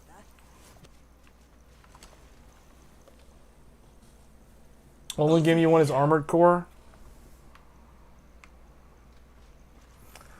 You know, I've never played an Armored Core game before, but I'm probably gonna play it because it's from Software. We're not alone. We are not. Ranrock's loyalists. Around a dozen I can see, but could be more. Can't we apparate past them into the tower? We could, but we've no idea what's in the tower. More importantly, however, I'd like to know why they're here. They've set up camp just ahead. I suggest we investigate a little before doing anything else. Let's go. Well, this isn't ideal. No, it isn't. This way. And I'd suggest we use the disillusionment charm here. It's probably gonna be $70. Announcing our arrival. Did he just say we have to use the illusion charm? What is that one? Oh, the cloaking one? I think that's the one where you go invisible. Which one was that?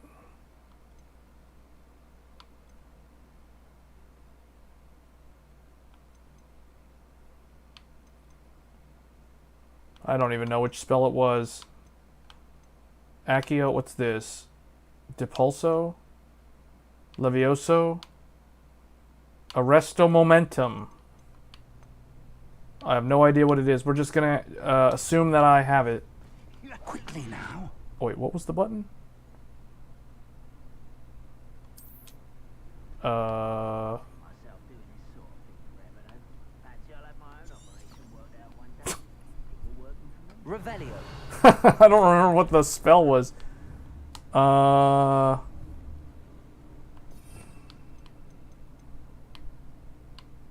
Oh, Essential, Revelio, Basic Cast, Ancient Magic Throw. Oh, this? Stupefy?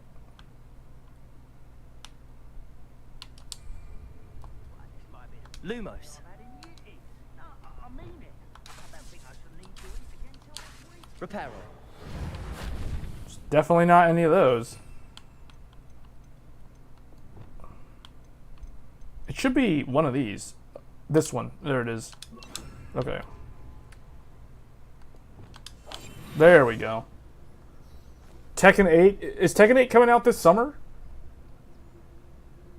The whole Activision acquisition by Microsoft is really taking its time. Stay hidden and cast Petrificus Totalis. Oh, he wants me to cast that spell? I don't have like any of these spells equipped. I guess I really did not prepare for this.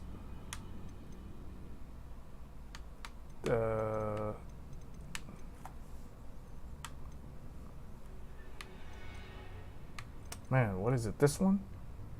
No. Levioso. Arresta Momentum.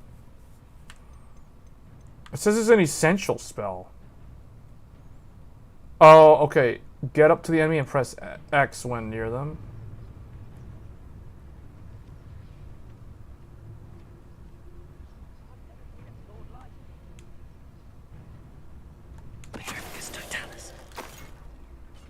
Well done.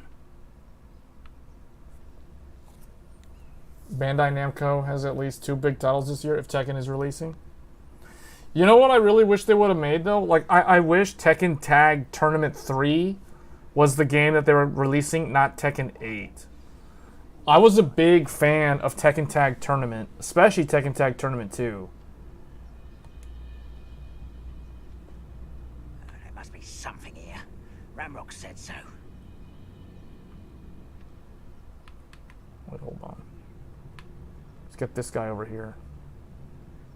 There must be Trifficus Totalis. No witch or wizard will be spared.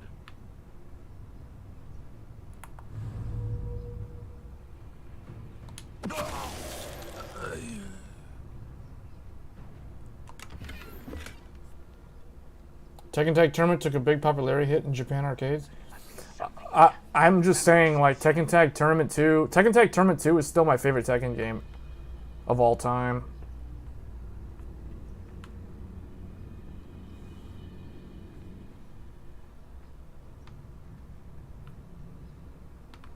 When there's 2 of them together like that, I can't...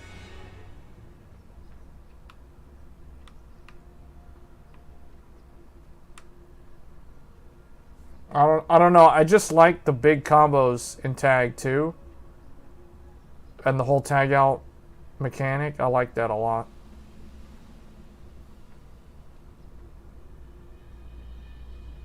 Tekken 7 was good, but You ought to cut back on Trifficus Totalis. I don't know. It just never, like... I like Tekken 7 better than Tekken 6, but I still like Tekken 5. I really like Tekken 5 DR on the PS3. In terms of my favorite, like, Tekken single, like fighter versus fighter, I think Tekken 5 DR is my favorite. And then second favorite, well, okay, Tekken Tag 2 is my favorite, like, Tekken game overall. But I think, like, out of the mainline ones, Tekken 5 DR, definitely. I was only young, mind. Not like I'd fall out. Lucky if I fit in one. Who made those noises? What was that?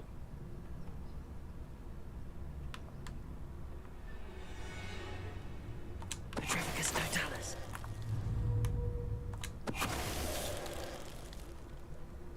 There's a lot of goblins. They're like, there's 6. I did like 6, and there's like, it says out of 20. Bandai Namco was going to release a new Pac-Man game, and maybe they already did. Why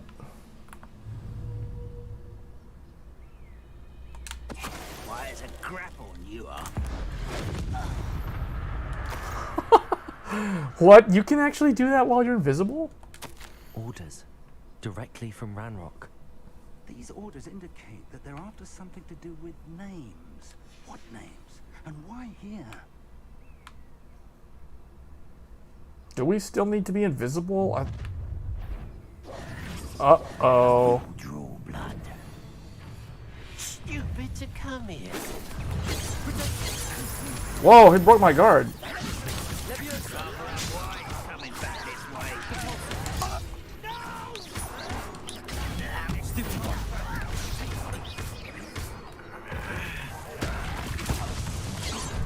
Whoa, that almost killed me.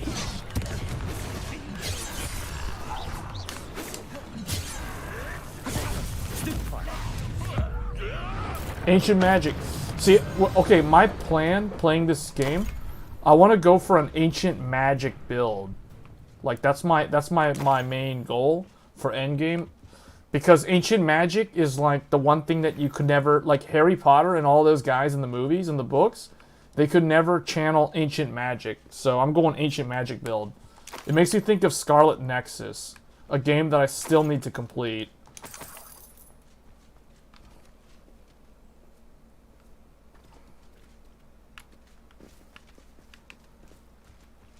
I guess we go... Can't imagine the goblins know about the trials. They know that Looks like we found the entrance. Okay, let's go. it's locked.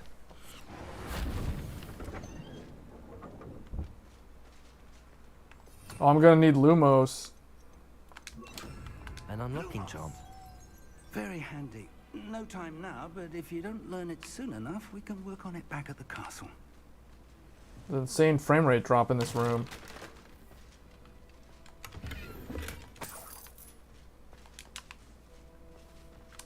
I wonder who this is. With robes like that, it could be anyone.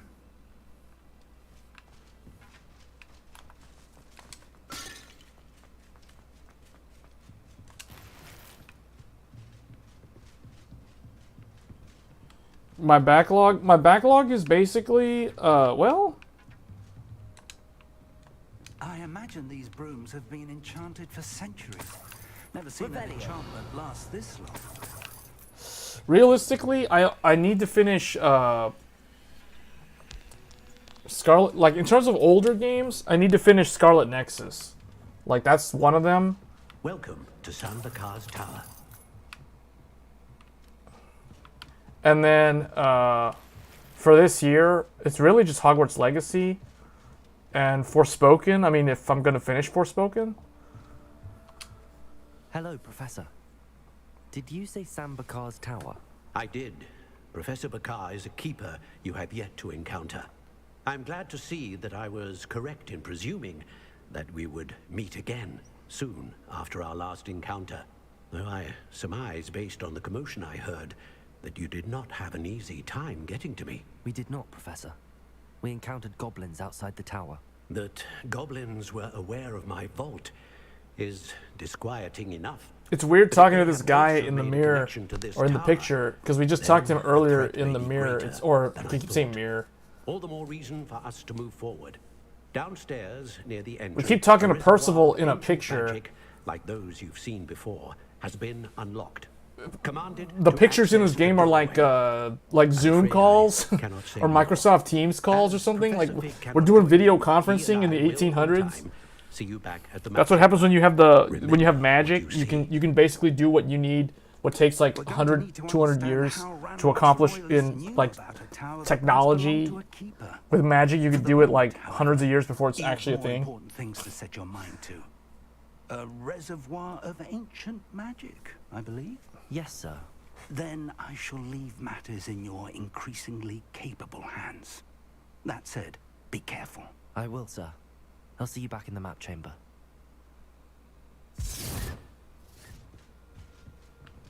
Find the entrance to the reservoir of first ancient trial. magic. Downstairs, near the entry. Oh, there's gonna be enemies in here. I can already see like on the screen. So I'm gonna need to use this spell.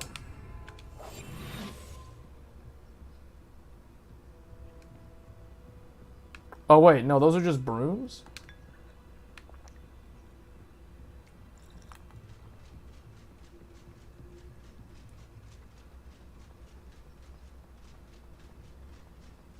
Man, the RT?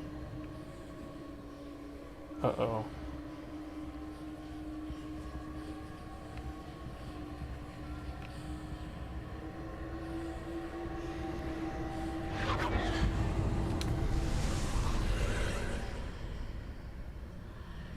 How convenient.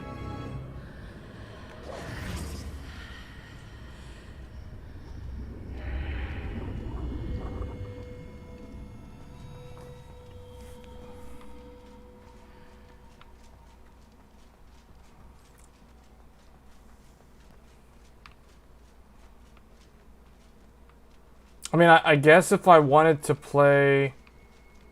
If I wanted to do like an Elden Ring, like a New Game Plus run again or something, but realistically, I would rather just play, like, finish games that are on the backlog. Oh wait, this is the first trial. Hold on. I want to make sure that I have the right spells. So I want to change...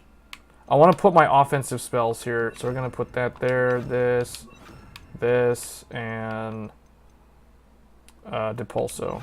And then on the top one, I guess, this. Okay, here we go. Enter the first trial.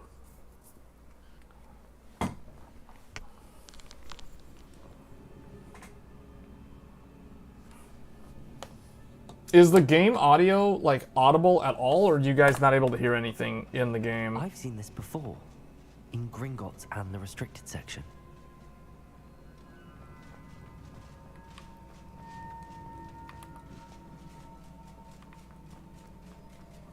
See, the thing is, when you go inside an instance like this, even with the RT, the frame rate, like, runs really, really well. It's like when you're outside in the world.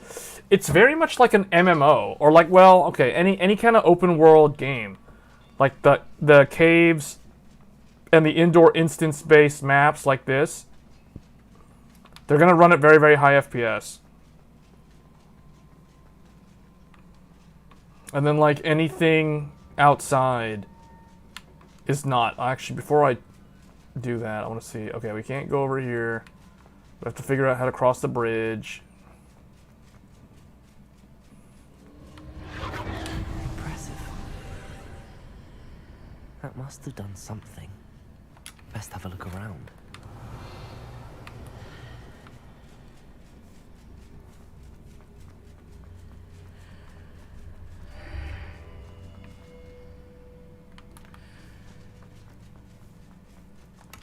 Armored Core 6? Yeah, I'll be covering Armored Core. I don't know. Do we know when it's coming out, though? Isn't it, like, sometime toward the end of the year? Or next year?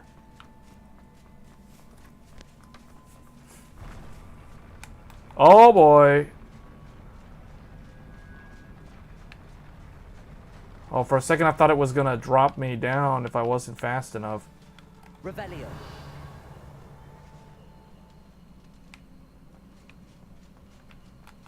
I feel like in this game, the Ancient Magic build's probably the most OP.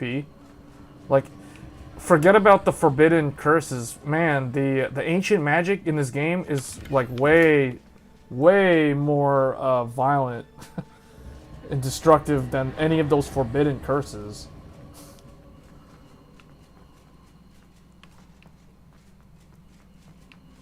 Revelio.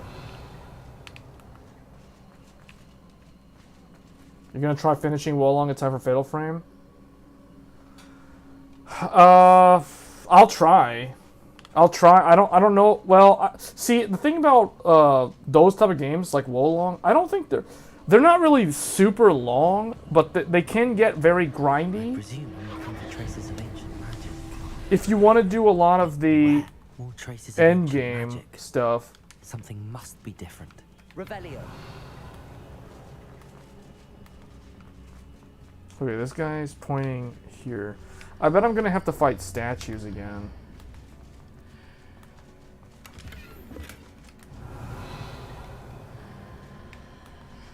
Said something must be different. I think it's just the portal.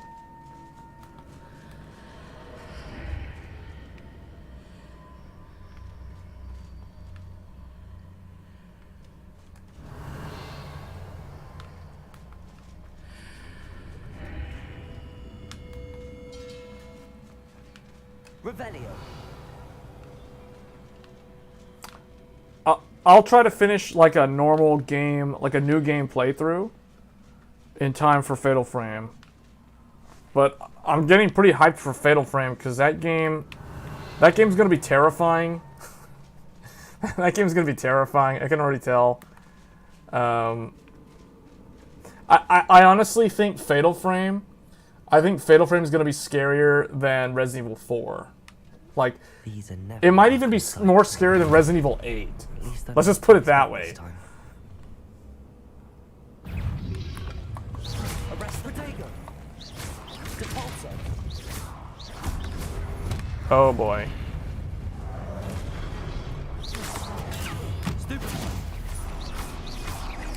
Levioso. Repulso. Levioso. Glacis.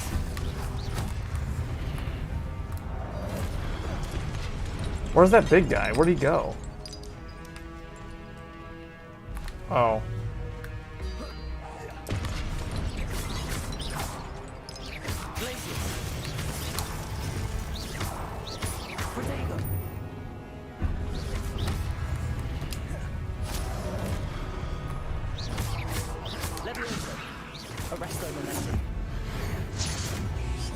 What? See, that's what I mean.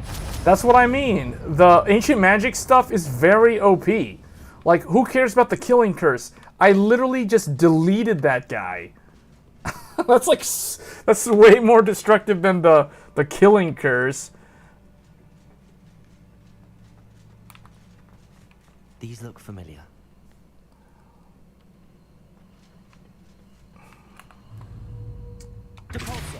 Oh, not Depulso, that pushes it away. I gotta do the other one. What does it keep? Oh, I put the wrong one twice. Okay, this one. Why do I keep pressing the wrong one? Okay, there we go. Actually, before I do that, is there like a thing over here that I'm missing? Revelio.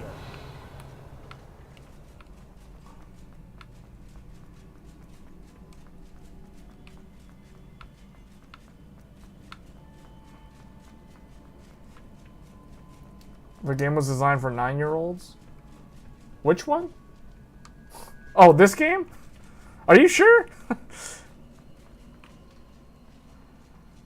I mean, I think we talked about the Harry Potter franchise earlier. I really think that the Harry Potter franchise doesn't resonate with, like, kids of this current generation. I feel like it's going to resonate more with teenagers and people that are, like, adults, realistically. People who grew up with the Harry Potter books are the one. I think that's the key audience for this game, not really kids from today.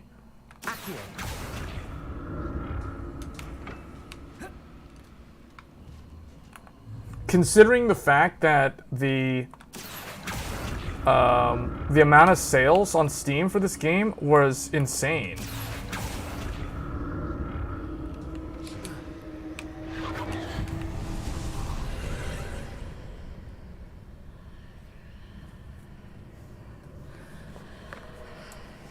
Like, remember when this game was on pre-order and it was the Steam bestseller, and this is like a $60 game. And like the second and third games on Steam were like Counter-Strike and Dota 2, you know, like free to play games, or like games that are like less than $10. And then like right up there with those type of games is like a $60 full-priced game. That's how you can tell, like, this game did something right. Or it's got a big audience that's not necessarily just, like, kids. Was that all that's in here? Revelio.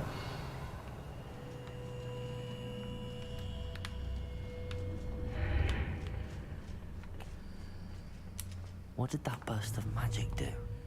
Perhaps I should examine things from both sides of the archway. Revelio. Well, there's actually stuff over there, too. Accio. Well, he said that he should check both sides of the archway. Oh, I see. Okay, we need to get this stuff first. Huh? Protego. Accio.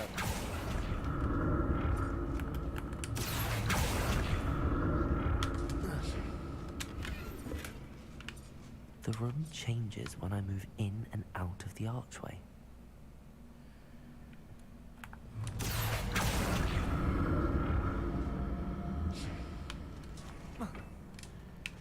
The room changes when he moves in and out of the archway? Revelio.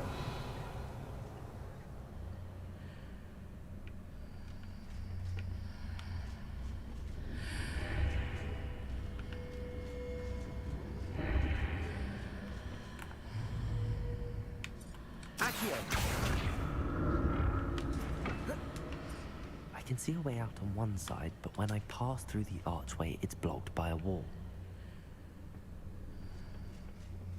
More statues. Places. Levioso.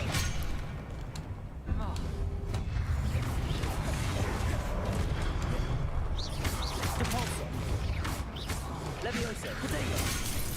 Whoa, that's strong. So I guess you have to... You have to...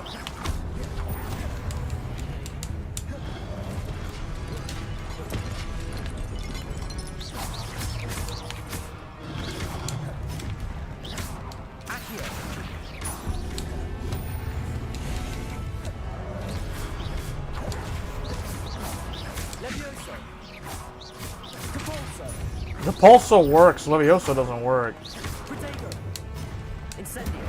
Incendio's good. There we go, we'll just use fire magic on them. Yeah, just shove him. Just shove him and like he drops his weapon. Not making this easy on me. Revelio. The game was I think I dared to think how many people actually bought the game out of spite. Oh yeah, that whole thing.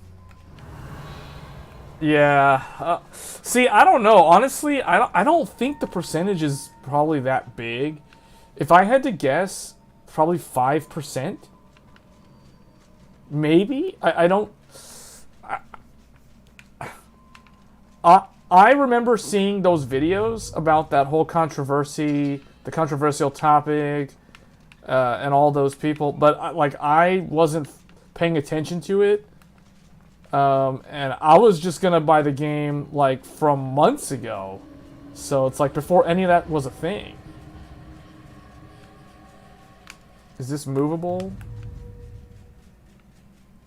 Those knights are gonna wake up. Can I like destroy them now before they do anything? Revelio.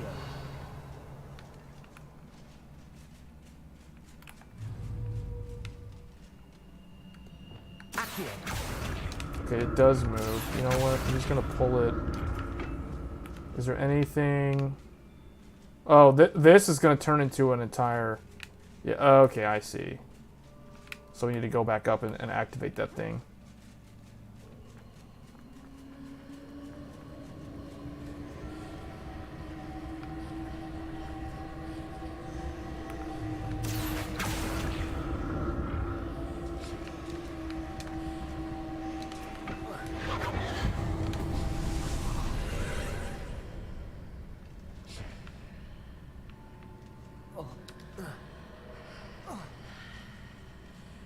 Wait a minute. It changes the room? Seems I ought to explore this archway from both sides.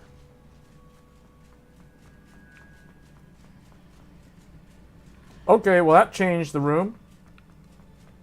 That reset everything, didn't it? Oh, that reset the whole thing? Did I just break the game? I think I wasn't supposed to do that. You checked out Sons of Forest yet? Yeah, I saw people playing it. I have not checked it out myself.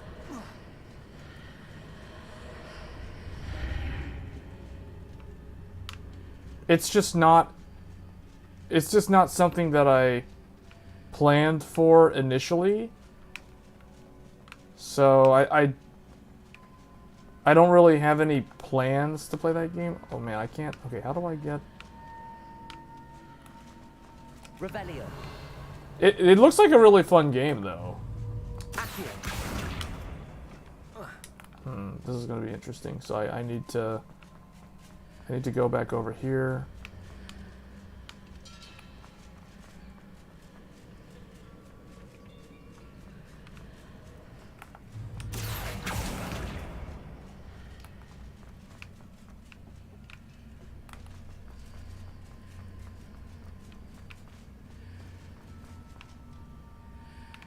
Revelio.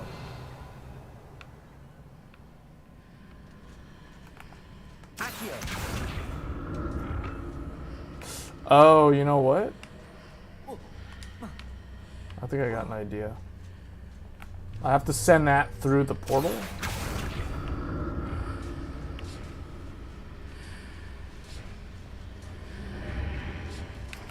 And make sure that, yeah.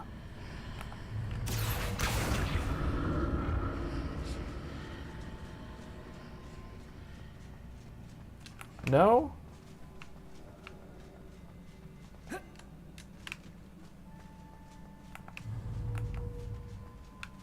Revelio.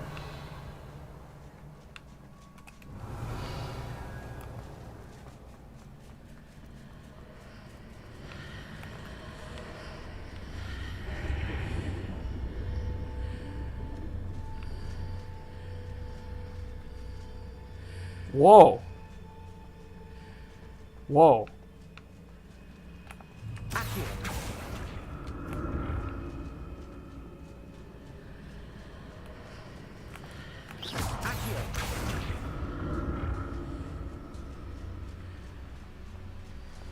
That's kind of weird how that bridge got destroyed. The only problem is I don't know how I'm supposed to get up there. Oh wait, okay, if I go...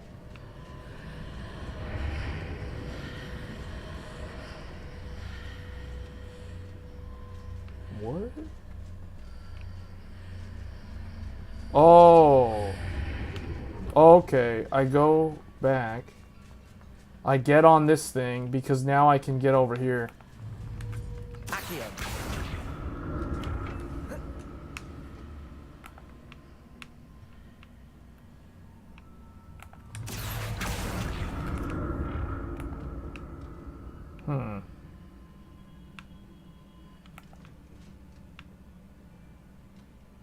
Revelio. The only thing is, how do I... Oh, you know what? I'm gonna have to do, like, some platforming to get to that... To get over there. I'll have to put this over here. I think I'll have to do that, and then just run over here.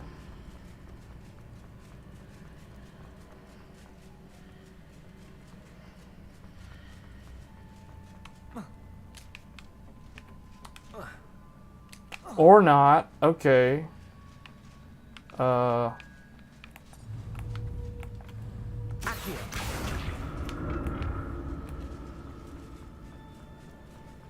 Hola?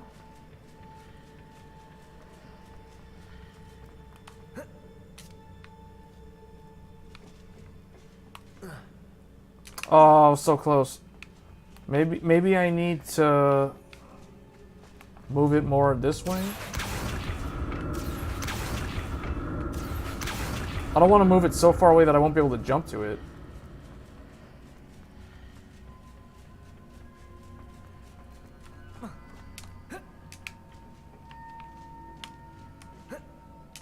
What? Am I not doing something right? When you went through the sides, had the pull rings? Oh wait, they had the pull rings?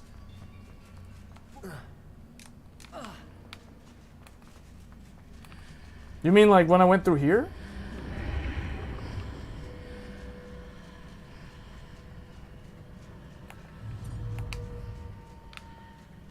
Oh, but see, the thing is, how do I get up on top of the platform though? Because I don't have the... Oh wait, never mind. I think I figured it out. Okay, I got you. Yeah, okay. I was under the impression that the railings were gone. The sides were gone. Okay, and and there's nothing in there that I actually needed. That's so bad. I think those treasures are like RNG or something. Revelio. Was there one over here though?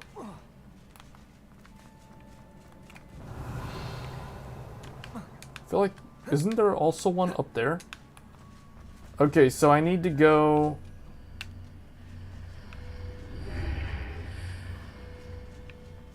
Okay.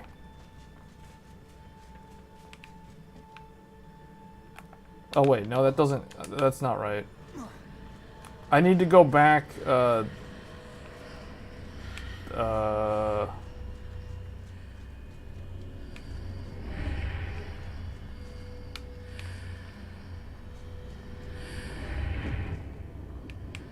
This way.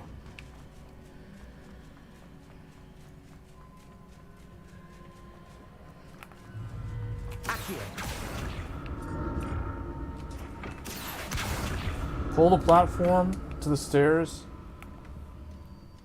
Oh, but isn't there like a...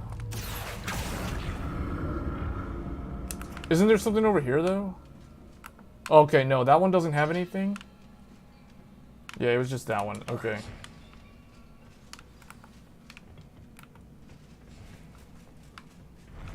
I'll never get used to these floors. This is like doing a world-level ascension quest in Genshin Impact.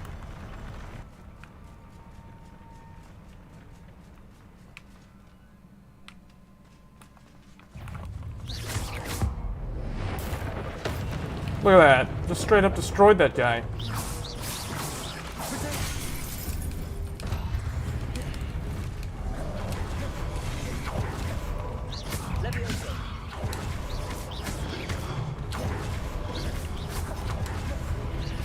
Oh, that's a lot of enemies.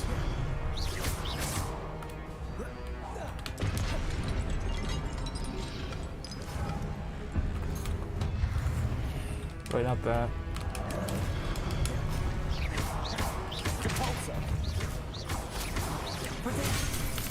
Oh wow, that hurts.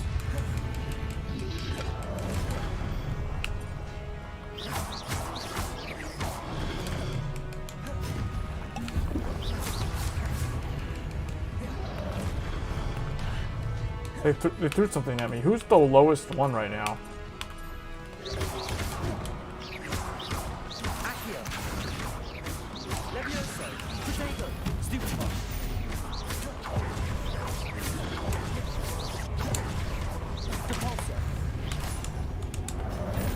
Oh, I dropped the combo. It was like a 20-hit combo right there.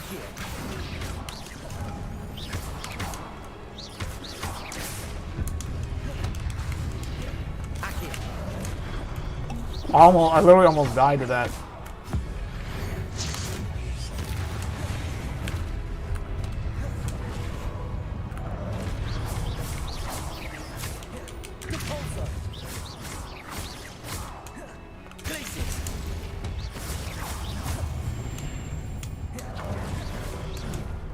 No, I don't want to kill that guy. I want to kill the one that's low.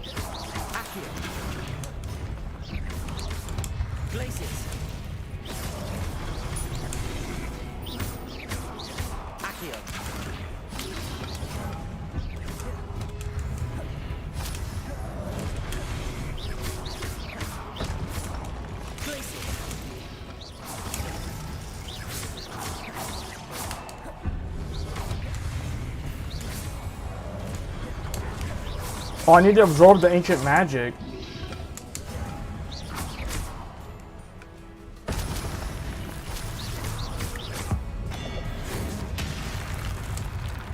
See, that's what I'm saying, like, ancient magic is like the best build.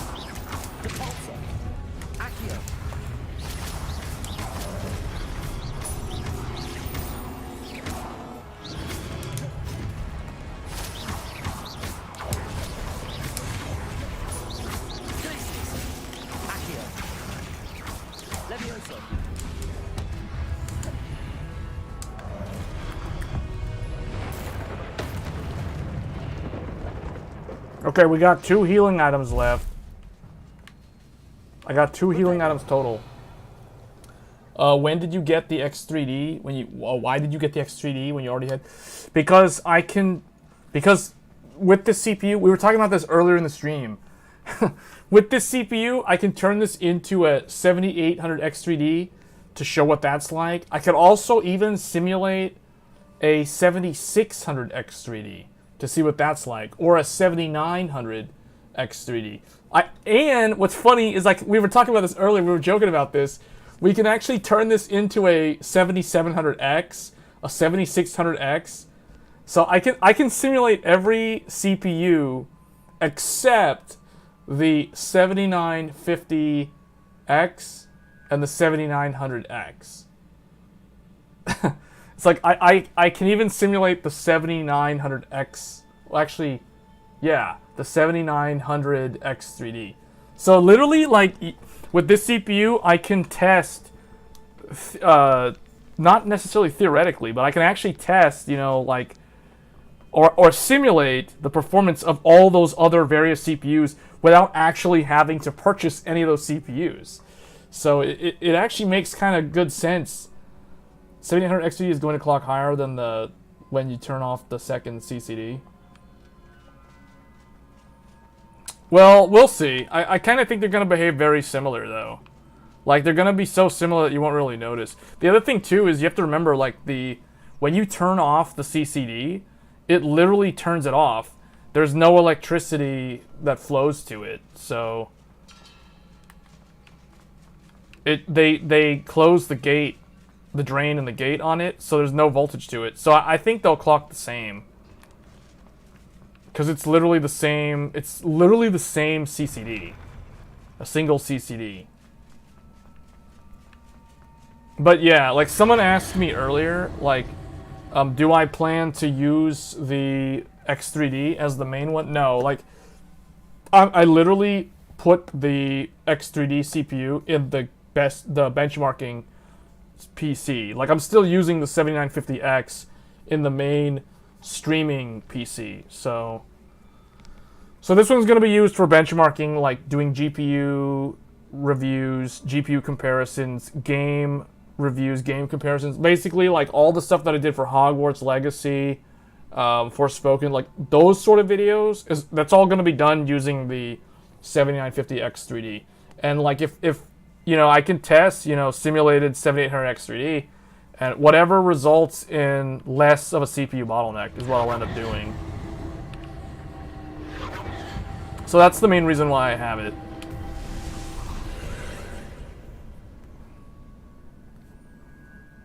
Have you heard anything about the 7900X3D and how do you think it compares to the 8? I have not heard anything about it. That's the weird thing is nobody got any review samples, and I know that we're going to see reviews in the next few days. I expect Gamers Nexus will probably put out a review on Thursday. Most likely they went and purchased one today, and they got it, and then they started testing it today. They're probably going to finalize everything tomorrow and then do all the editing tomorrow.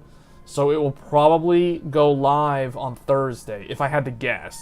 Now, I don't know if anyone else is going to put one out that quickly. But I would expect Gamers Nexus is probably going to be one of the first to have their review on the 7900X3D. And then I know Wendell from Level 1 Text is going to have one next week or maybe this weekend, like in terms of the video. So apparently the guy in Japan got one and it's 6x6 on the cores. What do you mean? It's basically like a 7900X, right? Like it's 6 of the cores get Vcache and the other 6 don't. I think that's what it is.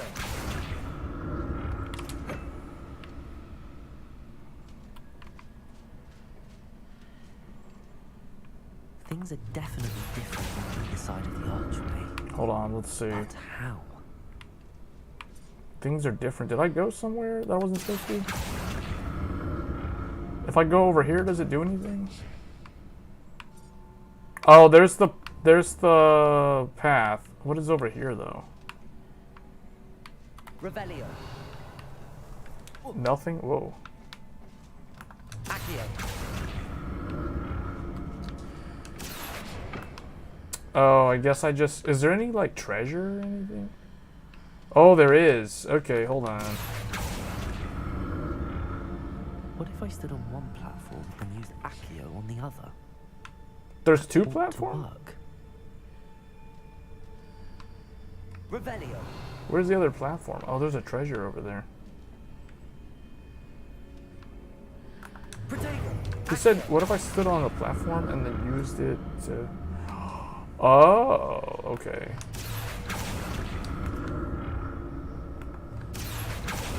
Wait, hold on, that's gonna pull me through there. I don't want to go through there just yet.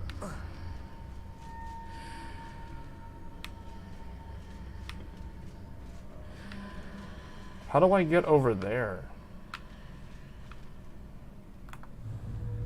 What if I stood on one platform and used active on the other? That ought to work. Like, ideally, I want to, like, get that treasure chest. Okay, what if I just do...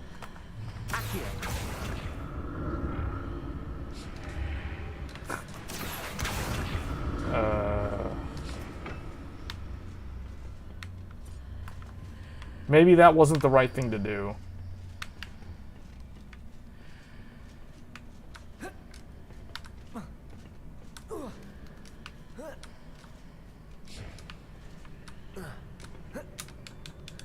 Uh-oh. What if I stood on one platform and used Accio on the other? I got myself stuck. To work. I got myself stuck in the collision. I found out how to get... Okay, I just have to get out of bounds.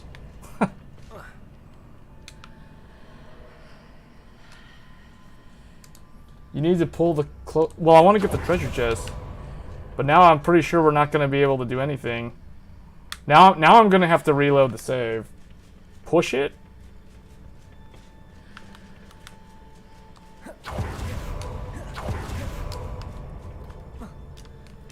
What if I stood on one platform and used Accio on the other? That ought to work. Oh, you know what? Hold on. Push, wait.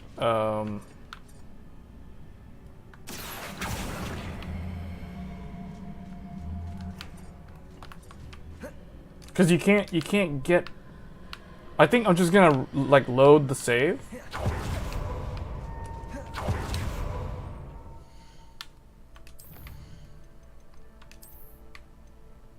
Percival's this thing.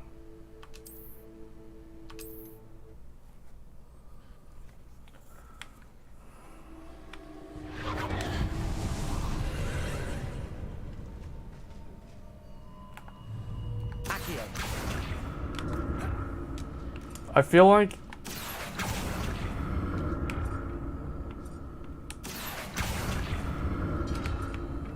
Oh, there it is. That's what I wanted to do.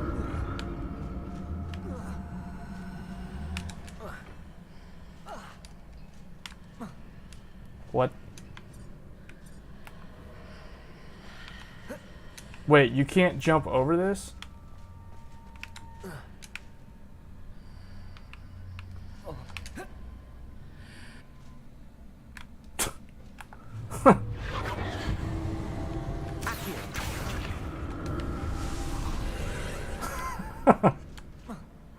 Oh! Why do I have to activate this every time?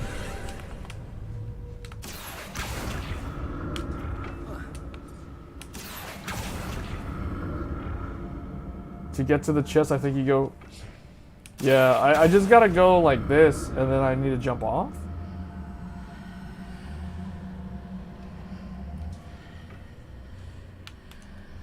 This is what I need to do. Now I just need to figure out how to get back up there. Okay, you know what? We're gonna do this.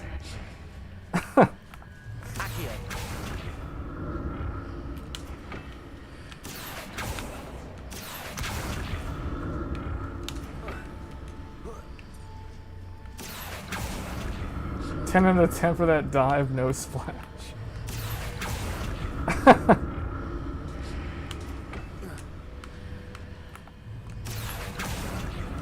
Well, that's where I need to go, but I want to make sure like we're not leaving anything behind. Oh, you know what? I bet there's like something over here.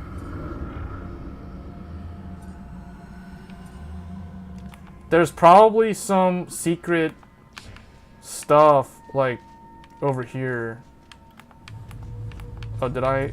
No.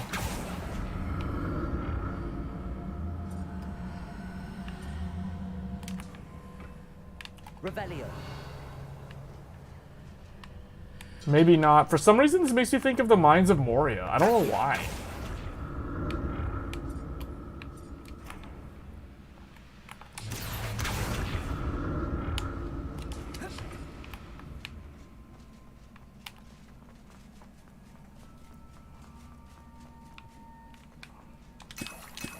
Hey, they're giving me healing potions for free. I bet that means there's a boss fight. Who would have guessed?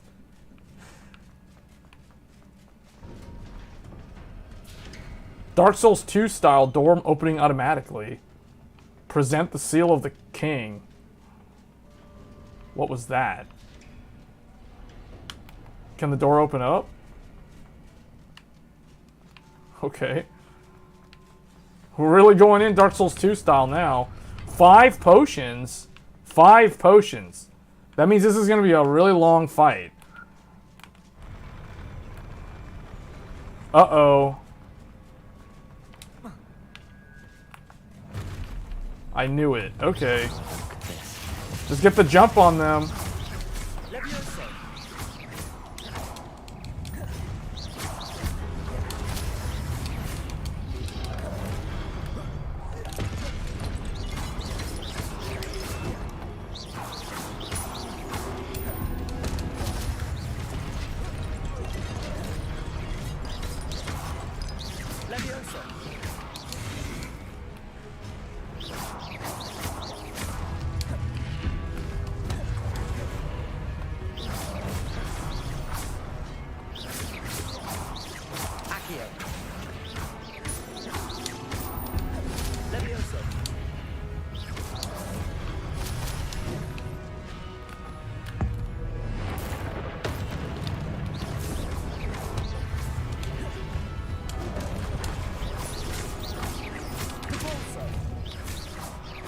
I depulsoed him and he got out of range.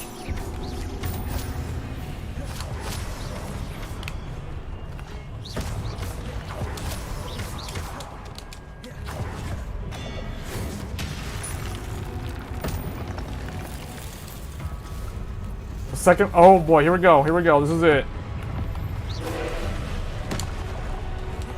It's Titan. Well, I need to bust out my like really good spells. Whoa, what the? Expelliarmus, nothing works. Incendio, that didn't work. Okay, you know what? Maybe the other spells were better.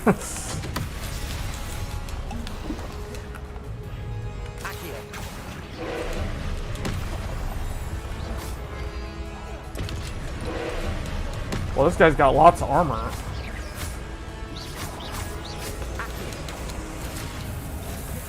I don't know what the... Oh, whoops. I dodged too early.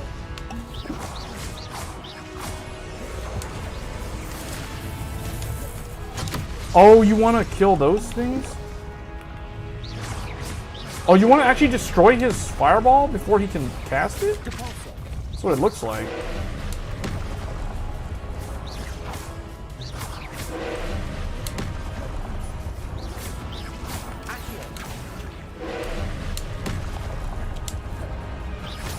I need that ancient magic.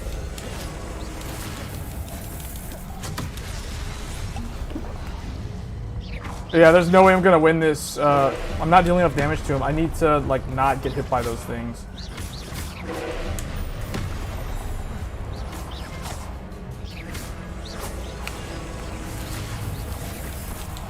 Oh, you know what? That's a yellow thing. That's a yellow thing. That means that I have to counter it with a yellow spell. So I gotta use Glacius next time he does that.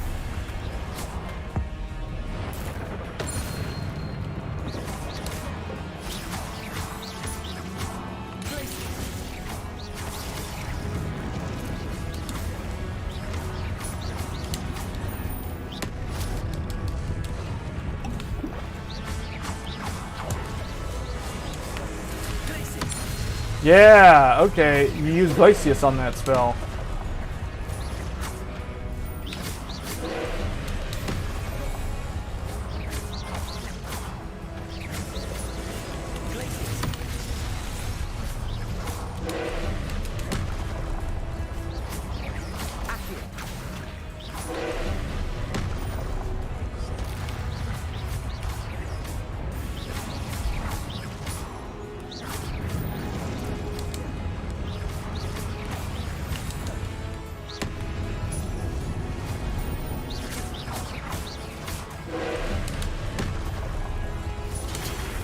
Oh, what? I didn't see that over there.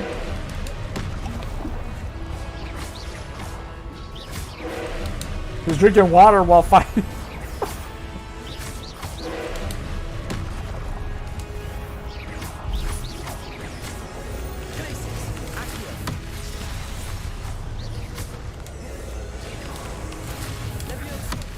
Leviosa worked on that? Leviosa worked on that.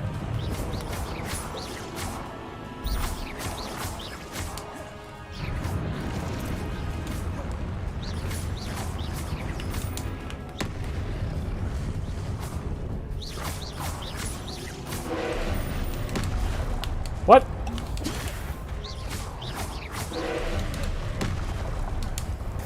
Oh, the pattern changed a little bit.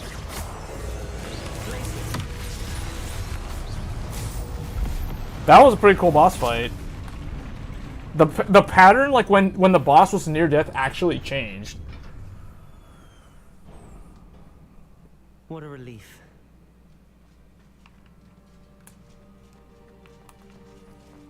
Like legit, I probably would not have cleared that on the first try if they didn't hand me those healing potions outside the door.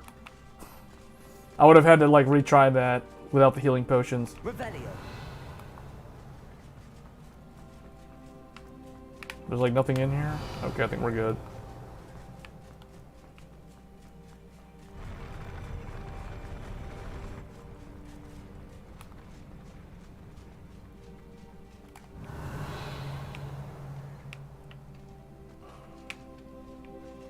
Another pensive.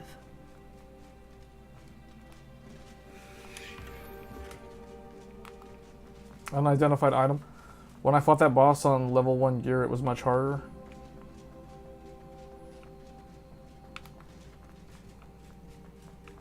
Wait, did you just rush through the main story?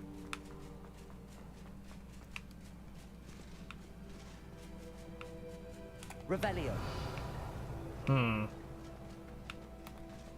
What's this? Glacius.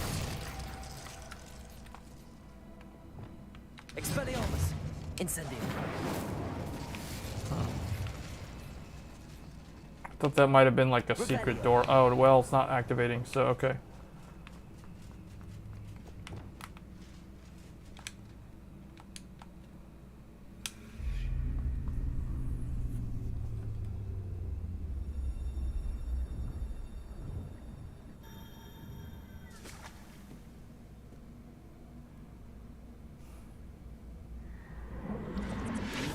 Yeah, this game is actually really good. It's the best game that I've played so far this year, out of the new games.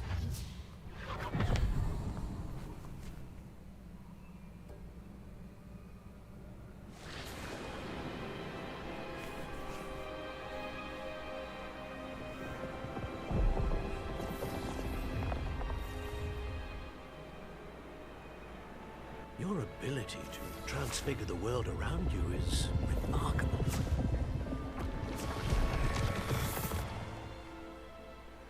What is it? My father isn't getting better. I don't think he'll ever recover from the death of my brother. It is agonizing to see those we love suffer. The drought was years ago, but the pain of losing him is as deep for him now as if it had happened only yesterday. He doesn't need pretty pillars, he needs peace. What if I could help him, Professor? You do so much for your father already. It's not enough. I want to take away his pain. It is tempting, I know, to use this magic that you're mastering to transfigure more than the physical world. But human emotion is a potent force unto itself.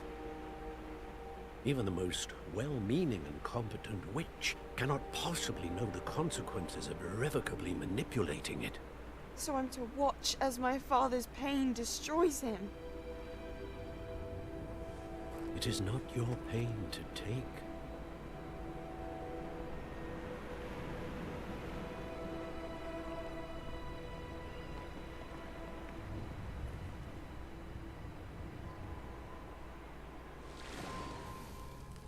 Every year, a student sees something sillier than I could ever imagine in their tea leaves. Oh, Miss Morganach, welcome back to Hogwarts, Professor. That's going to take some getting used to. Professor Rickwood? I was so pleased to hear that you'd accepted the position of Defense Against the Dark Arts, Professor. Sit, Isadora. Tell us about your travels. I was actually hoping that you and the others might join me at my home this evening. There's much I'd like to share with you. That would be delightful. We shall let the others know. Very well. I shall see you then. So there was two memories? There was two memories in that pensive? I think offset third-person view started in 2010. Because I remember Final Fantasy 13. Final Fantasy 13 is probably the most memorable game that I played from way back in the day that actually had the offset camera view for third person. Like this. Yeah, 13 was one of the big ones that had the offset camera like that. And then I think they started playing around with moving the camera dynamically. So like depending on what you were looking at, like they would move the character into the middle, then move them over to the right side. I think it was around then. So sometime in the PS3 era, like Gears of War. Gears of War is like a third-person shooter that has like an over-the-shoulder shooter that had the offset camera view, and that was like 2005. Yeah, or 2006. Yeah. So it's not like a new thing. It's been around for a while. Revelio. Okay, I guess we're out of here. So that's the first trial. Oh, now we go to the door that looked like it was a mirror earlier on. The map chamber.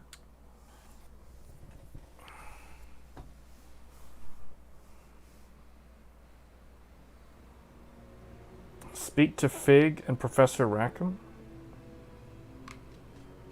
Oh, we're back. Oh yeah, this room.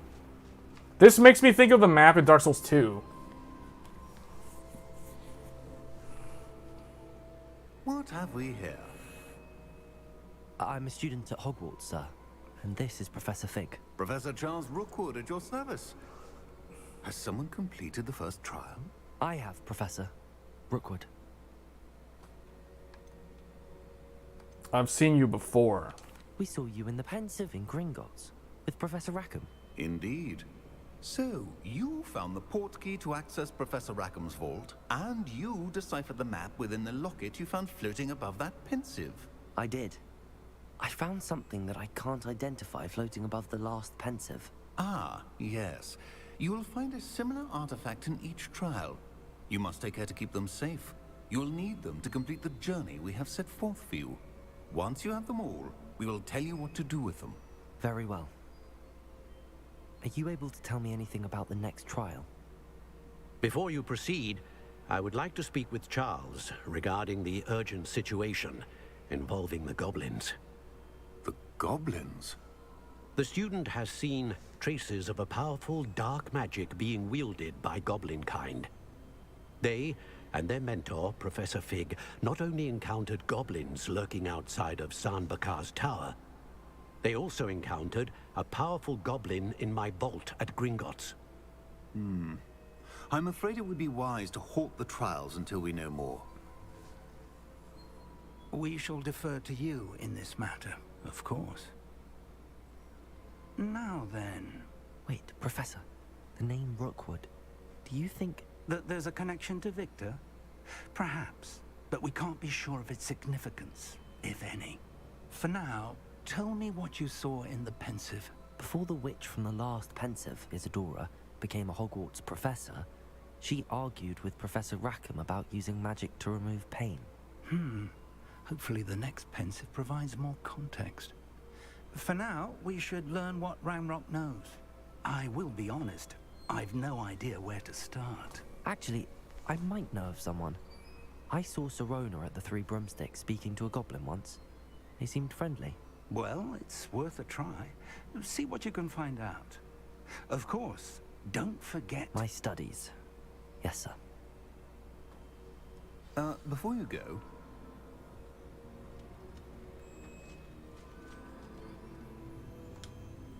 Professor? have you encountered swirling traces of magic in the world? Aside from those along our path. Not that I recall. What are they?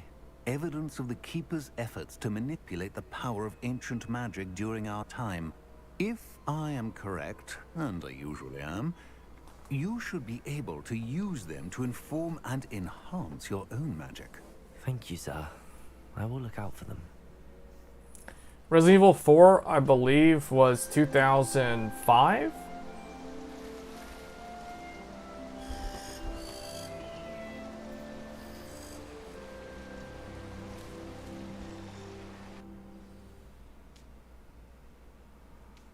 Wait, so this indicates that the seasons have changed? Are we now in, like, the fall season? Is it autumn now? Is that the reason why... that was probably the reason why they showed that cutscene like that?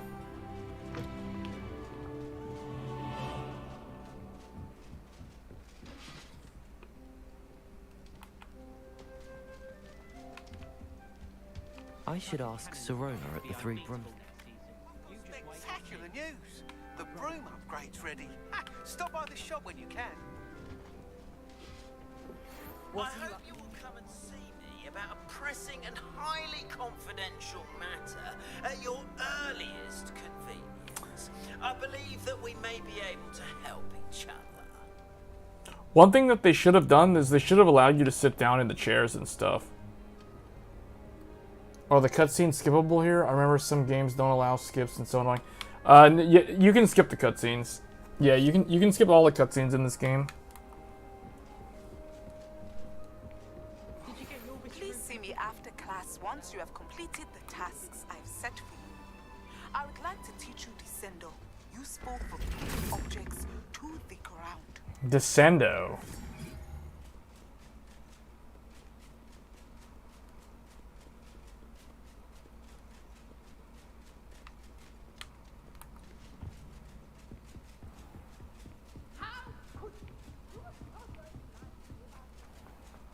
Why are all these students just kind of standing around?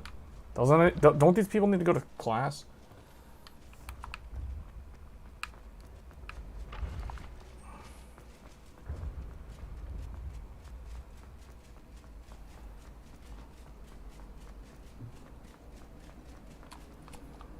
So I have, it looks like there's like three major quests now.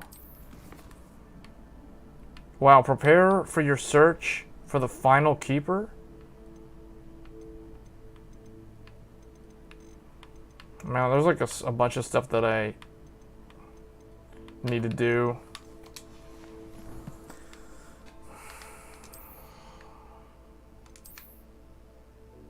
I need to go to the room of requirement. So far, I got a lot of gear that I need to sell because I don't need any of it.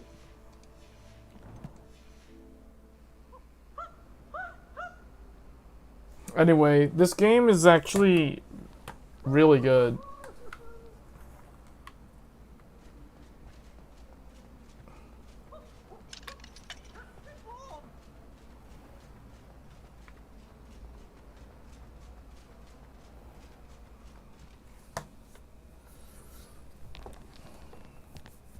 Ghost Recon Advanced Warfighter did it earlier.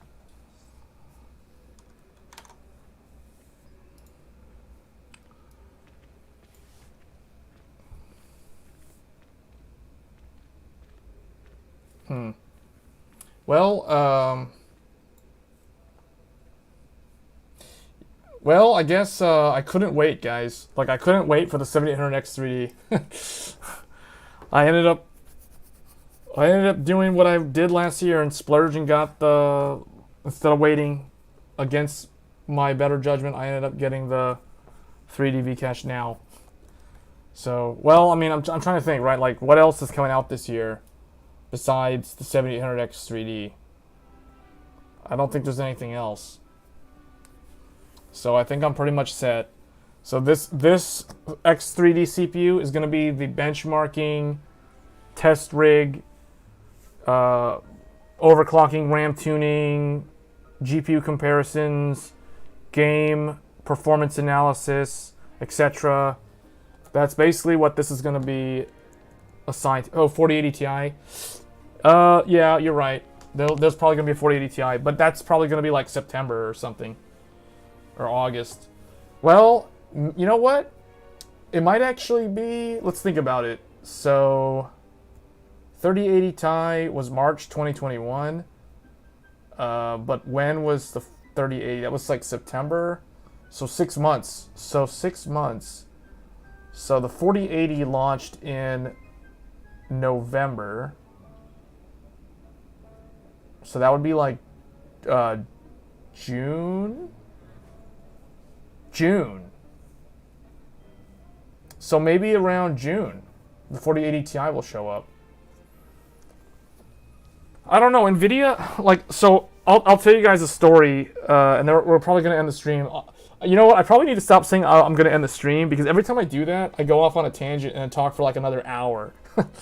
So, but I'll tell you guys the story. So the experience buying the 7950 X3D. So I went into Micro Center around lunchtime today from work. I went in there and I talked to the sales guy. I was like, I just want to get the 7950 X3D. And then while he was, you know, getting the CPU out of the cage and doing the printout stuff for his commission, you know, he was telling me, I asked him, you know, I said, have you guys been briefed on any like upcoming graphics cards from either NVIDIA or AMD for like, you know, mid-range, upper mid-range, high-end, etc., like a 7800 XT, for instance? And he told me that all he knows as a reseller is that they're going to announce stuff real soon, but he doesn't know like when the products will actually show up. So he was telling me that he kind of expects the Radeon 7800 or whatever it's going to be called, so like 7800 XT, 7800, whatever they end up calling that thing, to come around like Q2, meaning April, May, or June. And then for NVIDIA, he has no idea, because the problem that they've seen on the retailer side is NVIDIA has too much like 3060s and 3060 Ti's that they're still trying to get rid of. So like there's really like I said in the previous live stream, and he kind of further hinted at this as being true, was that they still have a lot of inventory, the backlog inventory, or I guess warehouse inventory, that they need to move through the supply channel. So NVIDIA, and he told me that though they don't sell that many 4090, well, they still sell a lot of 4090s, but not counting the 4090, like he said the 4080 and the 4070 Ti are slow sellers compared to what they've seen for GeForce cards sales figures in the past. So that signals to him that though it is slower selling compared to 30 series is still selling relatively well. And because of that, there is not really much of an incentive for NVIDIA to announce or launch a newer mid-range product. So he thinks that there's probably going to be a 4060. Maybe they're going to call it 4060 Ti. But there's going to be like a 4060 and a 4070 at some point. But like Micro Center doesn't know. Like no one at Micro Center knows when that actually is going to be announced. He said that NVIDIA, like they don't know because there's too much Ampere stock in the channel. Like he gave me an example. He was like, if I need, like if we start running low on 3060s, they call up their distributors, which typically hold, you know, like whatever partner cards they want to sell. So like Asus, MSI, you know, whatever, right? Like any AIB. And they have tons of them to restock. So they're always at the ready. He said like never do they get like a notification from the disti side, disti meaning distribution side, that they can only buy, you know, like 20 units or so. Like they could buy like in the hundreds if they wanted. Like the store could literally purchase hundreds of 3060s if they wanted. They're readily available in the channel. So because of that, there's not so much of an incentive to announce a 40 series replacement. So I know that sounds a little discouraging for those that were hoping to get like a newer, more affordable graphics card that can give you performance similar to, you know, like a 3070 Ti or a 3080 for significantly cheaper than what those cards used to cost. But the problem is NVIDIA has priced themselves so high with these 40 series cards that there isn't really an incentive for them to you know, release a 4060 at like $360 or $350 or $400. So it's going to end up being, you know, like $450 for a 4060 and like $550 for a 4070, something like that, right? Like it's going to be like a $50 to $100 increase over the previous generation. And they're going to spin it as, oh, inflation and the global economy and the situation in Ukraine. They're going to spin it in a multiple number of like excuses or whatever to justify those higher prices. That's what they're always going to do. So it's unfortunate. At the top end, yeah, Joel, you're right. I think there's going to be a 4080 Ti. Probably going to be around June. Sometime in the summer, I would expect 4080 Ti. And that's going to land like right in the middle of the XTX and the 4090, if I had to guess. So that means it'll be like 10 anywhere from like 10 to 15% faster than an XTX and like 10 to 15% slower than a 4090, somewhere in there, which means if it's 15% slower than a 4090, that means it's going to be closer to an XTX. If it's 15% faster than a XTX, then it's going to be closer to a 4090. So it's going to somewhere land between those two cards. And then 4080, right? Like, so if we ignore the AMD card, you know, it's going to be between the 4080 and the 4090. Like somewhere smack dab right in the middle, if I had to guess, in terms of its rasterization performance. Is Intel Arc making a dent in the market? I really don't think so. I did check the Intel Arc's inventory at Micro Center, and Micro Center has surprisingly almost sold through, at least the local Micro Center that I go to. They only have a few Arc cards left, like the actual Intel limited edition cards. Like they've sold almost all the ones that they had, and I was surprised because like 2 weeks ago when I last checked the Intel Arc inventory, they were showing you like 25 plus units in stock. I checked today and it was like 2 units. It was like 2 770 or two A770s and like 3 or 4 A750s. So they're selling, but you know, like they're so small in number that I don't think they're making a dent.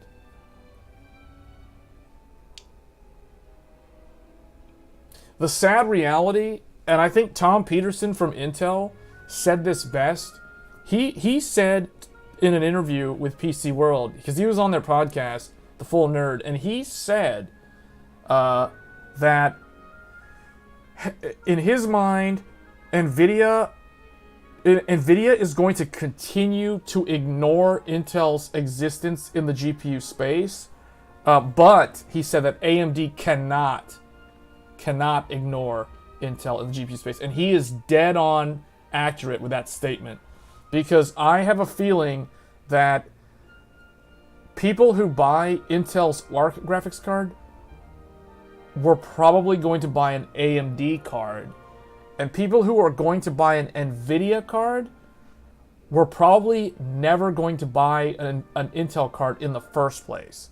Meaning, it's easier to sway somebody who doesn't really have any allegiance to AMD or NVIDIA to go and buy the Intel card. But it's going to be much, much harder to convince somebody who typically buys a GeForce GPU to switch to an Intel GPU.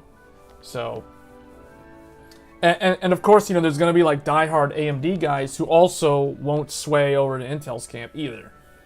But you know, people like me who would sway either way, it doesn't really matter. Even though historically I have more Radeon cards than GeForce cards, it's not like I don't use GeForce cards. I mean, I have the 3090 Ti, I have the 3080 Ti, I had the dual 1080s in SLI, you know, the GTX 970, etc. So it's not like, so I'm basically the prime candidate for Intel Arc. Like in Tom Peterson and Ryan Shrout's mind, I am the guy who they really want to buy Arc because I don't have a problem. I mean, you guys saw my content on the channel for Intel Arc. Like, I don't have a problem being a beta tester for the Arc GPU. Like, I was more than happy to do it. So I'm like the ideal candidate in Intel's mind of target buyer for their Arc GPUs.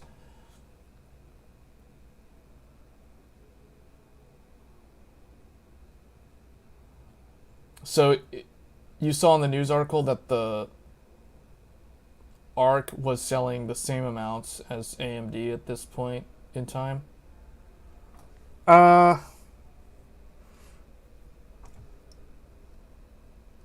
don't know. Where did you see that? I don't know where if that's accurate. Like, in terms of, okay, probably in terms of like similar price tier, that could be possible, but in terms of like Intel Arc selling the same amount as AMD, that is totally incorrect. Like, there's not enough Intel Arc cards to match the entire spectrum of all the Radeon cards, from the lowest end AMD Radeon all the way up to the XTX. There's no way that the Arc is selling the same amount. Like, no way. Guaranteed. Probably, like, okay, 6600 to 6700 in that range, then maybe Arc is selling similar, but I don't think so. I mean, you can't even get one everywhere. Like, Intel Arc is not really sold in every country, so it's like that's impossible. Because if you look at the global channel, AMD is sold like in way more countries than Intel Arc. I mean, Radeon versus Arc, PC World is a source. Like, what are they talking about though? Or is that just something that Tom Peterson said?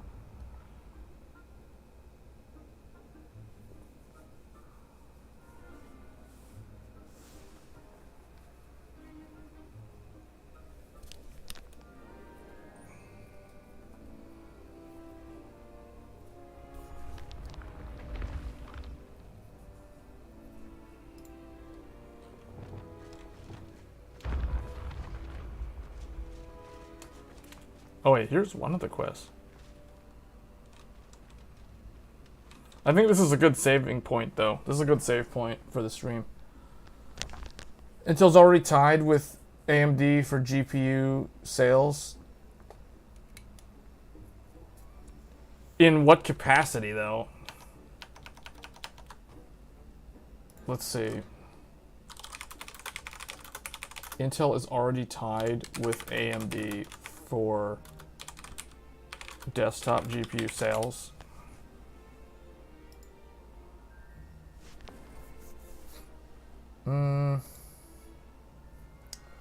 After less than a year, Intel's Arc GPUs are neck and neck with AMD Radeon, but still way behind NVIDIA. Like, okay. What are they counting? For example, Arc A750 just recently got an official price cut.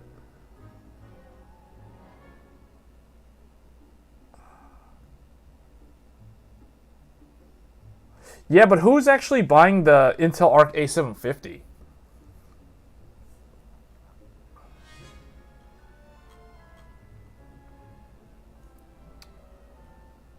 Total PC DGPUs. Points otherwise dismal. Picture. Dropped by... The same report says the desktop graphics card sales in total dropped 24%. 9% market share isn't exactly something you parade in front of the shareholders.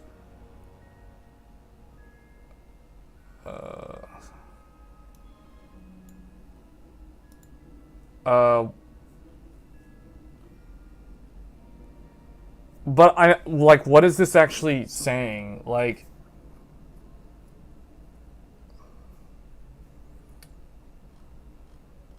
Like, what are they actually counting to include this? Because if they total the A750s together, that's not 9% of the market. But what is this though? Is this like mobile? Discrete graphics cards? That in the quarter they sold the same as AMD. To who though?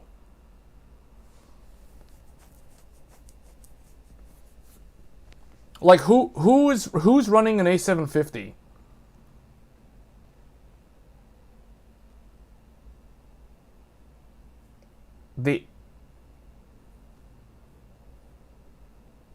Oh, you know what? The only way this could be true, if they're okay. This is the global market, right? Total PC.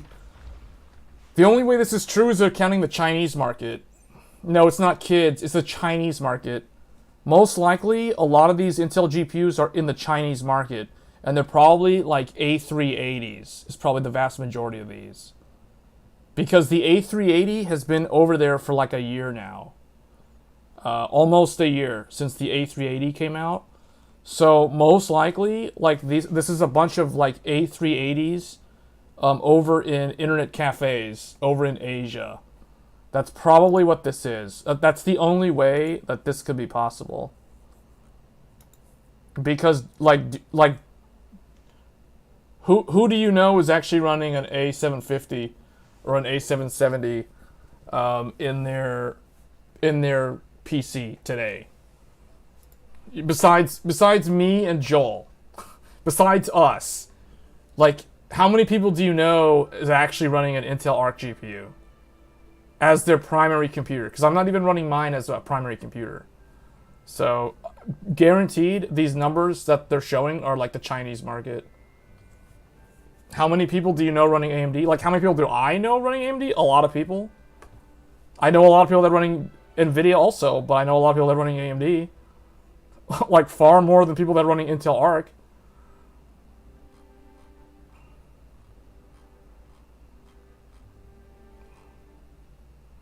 So this is most likely like internet cafes for, you know, like gaming centers in Asia. And when we're talking gaming PC, realistically, these are for the PCs where they log in and they play like mobile games. Yeah, but this is sales. I know. I get what you're saying. I know it's sales. But like what I'm saying is, do you know anybody that actually upgraded to an Intel Arc GPU? Like the only person that I know besides myself that upgraded, or I guess side graded, to the Intel Arc GPU is Joel. Like, Joel's the only one that I know that actually has an Intel Arc GPU, besides myself. This is for the people that, up until last year, were buying 580s. See, yeah, that's the target buyer, but I don't think a lot of those people bought the Intel Arc GPU. So, we'll see. I personally think that this is like computers in internet cafes over in China. That's where the vast majority of this stuff is. And most likely, it's probably the A380 is the vast majority of it. Because that's very high volume. You can ship very high volume because it's such a small die. It's low. You know what I'm saying? Like Intel Arc A770 and A750, they don't even have that many units in circulation to match AMD. To match AMD's total sales, think about it. Think about it for a second. The A770 is a 16 gigabyte card that they're selling for $350. They're losing money on that, so they're not really going to want to manufacture that in high volume because it's losing them a lot of money. Realistically, it's the 380 and possibly the A750, but the thing is, like, who in the Western world is actually going to go out of their way and buy the A750? Right? This is what I'm saying. Like, realistically, it's not actually happening. Us in tech talking about YouTube. I know. I'm not talking about us. I'm talking about, like, gamers. I'm talking about people that don't spend more than $300-ish, $400 on a GPU. Because I'm telling you guys, like, most of the people that all play games like Genshin Impact, multiplayer, and Final Fantasy XIV, for example, like, those people that I play games with, like, off stream, in real life, like, they don't spend this kind of money on a gaming PC. Like, they're typically gonna cap out around like a 3060 Ti performance tier. And I can guarantee you, like, everybody that I know, none of them have the Intel Arc GPU, even though I told them to get one. I don't think average gamers are picking up Arc. I think they're picking up GeForce. Average gamers are picking up GeForce. But they're probably... Intel is probably selling in pre-builds, but companies like Main Gear, HP Omen, Dell Alienware, Lenovo Legion, they're still not offering Arc in their pre-builds. Go look on their websites and try to configure a pre-built computer on like Main Gear and try to see if you can configure one with an Intel Arc GPU. I think it's going to be China, India. It's that economy. It's that side of the world is where these Arc GPUs are going. That's really what it is. So that's the only way that this could be true. Because actually over there, you know, like there isn't even that much Radeon in that part of the world either. So it's all mostly GeForce over there too. Because NVIDIA's distribution channel for the graphics cards on the lower end of the market, like for instance 3050, 1660 Ti, 1650, 1650 Super, those GPUs, and the mobile GPUs, that's where the vast majority of NVIDIA's high volume sales and shipments are for DGPUs. Because see, what this article is including mobile. Like mobile GPUs, mobile discrete GPUs are included in those metrics. And that's going to be the vast majority of Intel's A380s that are winding up in laptops over in Asia. Just like, you know, 3050 Ti's and that kind of stuff. So that's typically what this is. So, average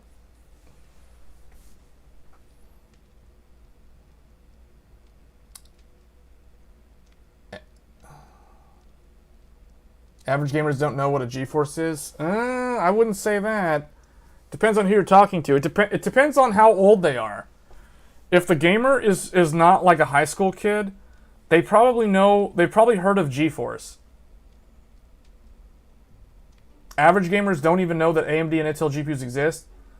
Average gamers don't know that Intel GPUs exist, but average gamers might know that AMD GPUs exist. So it just depends.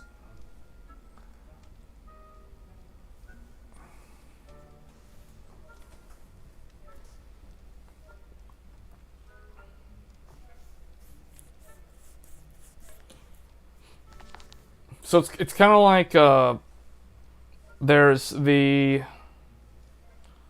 because it's like, did anybody watching the stream, did you guys even know like that ThinkPad existed? Like the ThinkPad brand in the laptop market? Did you guys know about that? Or was like that one of those live streams where I talked about the laptop that I used? Is that like the first introduction to the ThinkPad brand? Or did you guys already know that existed? See, I'm just saying, like, just...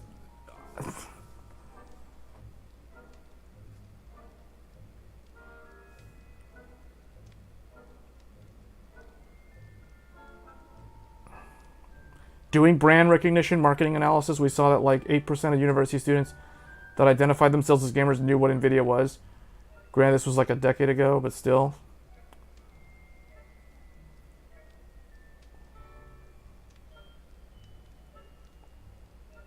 You were working for IBM when the ThinkPad first came out? Okay, so C6V knows, but I'm, you know, in general, right? Like, I kind of think like this. Like, people who do not know what a ThinkPad is don't actually know anything about the laptop market, in my mind. Like, they don't actually know what a good laptop is. They think a gaming laptop is a good laptop. See? That's what I'm saying. So people who think that gaming laptops are good laptops are the same kind of people that don't know that NVIDIA or AMD exists in the gaming market. 90% of gamers don't look at YouTube or read tech press and just go into a store and buy. If a PC World is pushing ARC. Oh, and if PC World is pushing ARC, I bet you that they're selling more than you think. I didn't say that Intel's not selling. I said that Intel's not selling in the same way that you guys think that Intel's selling. So if you guys think that Intel Arc A770 and A750 is the vast majority of Intel's, of that big metric that was shown in the article, that is completely wrong. It is mostly 380s and the mobile market. That's what that is. Because you have to remember, AMD doesn't actually have that much in the mobile market. Like, how often do you run into a gaming laptop that has a Radeon discrete graphics card? It's almost non-existent. So if Intel can fill that gap, because literally the vast majority of discrete GPUs in laptops are NVIDIA cards, then there you go. That's how you make up the difference. And knowing how many units Intel has shifted, it's crazy. Didn't you say you work for Sapphire? Sapphire doesn't sell Intel Arc GPUs. Unless you're talking about PC Partner. Because that's a different story. Because Sapphire is not PC Partner, but Sapphire uses PC Partner for their manufacturing.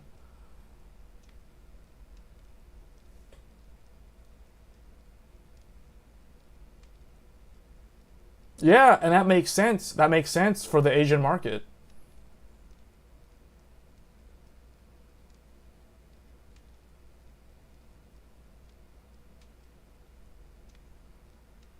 Wait, what? So you're saying I don't mean hidden info. What do you mean hidden info? No, none of that stuff in that article was hidden info. That's like a public research firm that published that info. But a lot of that stuff is estimates, but it's still like backed by research. But I know how many we sell AMD GPUs. Apparently, wait, they're apparently on around 4 to 5 million units now. Yeah, I know. I know, but what I'm saying is how much of that is mobile? Almost all of it's mobile. A good 85% of that's probably mobile. The mobility market, because I mean that's the market, that's the high volume market right there.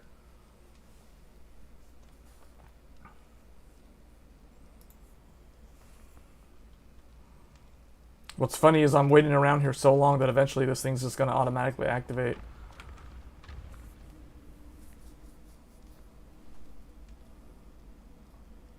The thing that's not shown in that article, so what I can say is that I don't deal too much with the consumer market, but I deal with the enterprise market. And what I can say on the Intel GPU side, I did mention this in a previous live stream. I kind of hinted at it recently in another live stream. What I do know is that Intel is making a big push into the data center with these lower tier discrete GPUs for the server farms for video encoding and rendering. So I'm well aware of that, and I'm pretty sure like that 4 to 5 million number includes the enterprise GPUs as well. So, because they're all basically the same chip.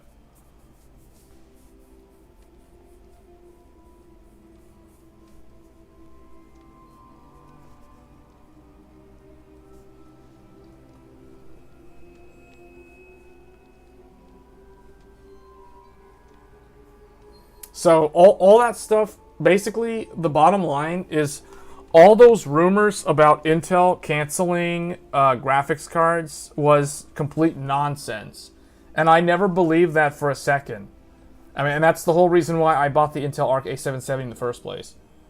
Are they the same chip? The 380 and the ones in the Flex. The Flex. I'm not talking about Arc A770, guys. We're talking about different SKUs. So, what was the website again?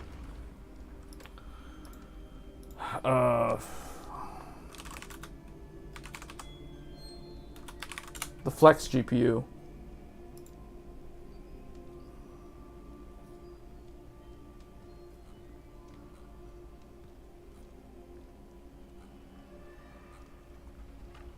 The one for cloud gaming and VDI, like those are the ones that are included in here. Man, why did the... Okay.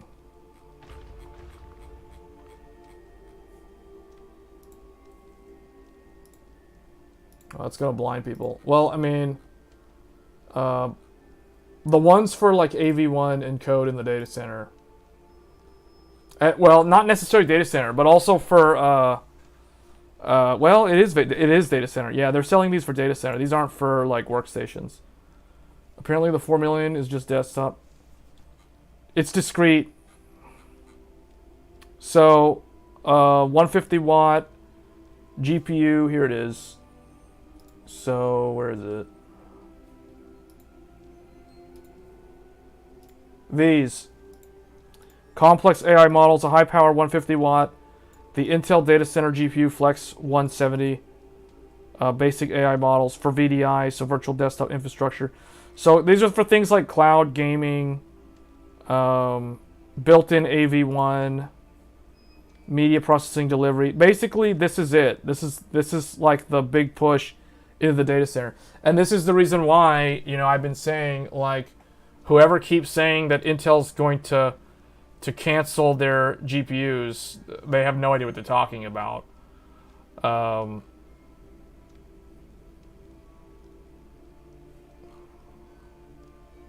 No licensing fees. This is a big attack on NVIDIA right here with the no licensing fees, because NVIDIA has lots and lots of licensing fees.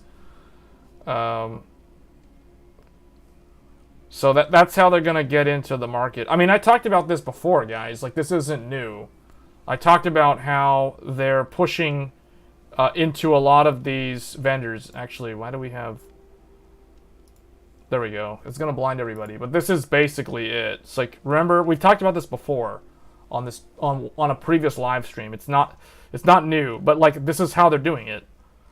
Because they want in to the data center, because that's going to be the higher margin, long-term business that's going to be able to continue financing their GPU development for future GPUs.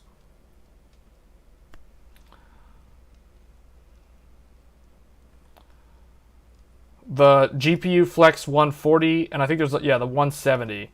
So Flex 170 and Flex 140, these are the two that I know of. And then obviously there's the Intel Arc A380. This one.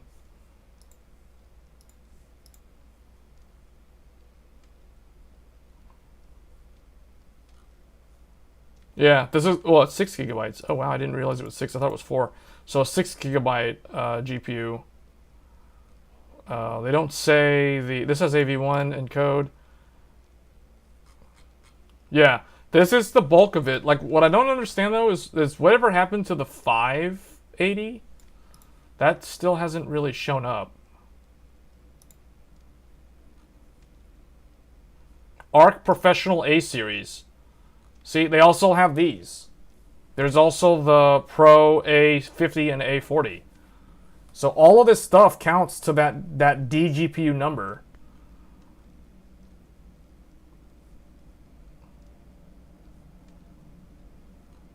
I'm curious to know what these actually cost, though.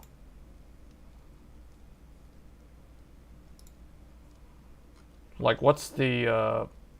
So 6 gigabytes of memory, 4. Oh, so this is... Wait a minute, Pro A50? So is this what... Is this like a professional edition of the... What's supposed to be the 580? Or is this more like... Well,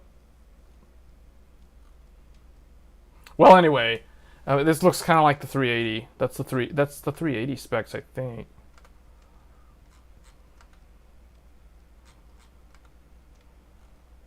Yeah, that's... Oh, it's actually...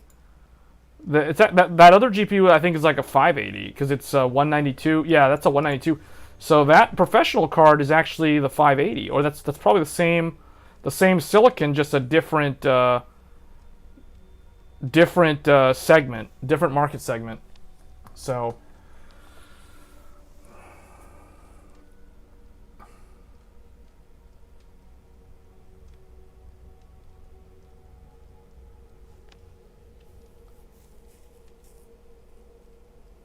.580 is the exact same die as no, it's not. No, it's not. It's a different one. See, this is 6 gigabytes on a 96-bit bus. The ARC A770 is a 256-bit bus.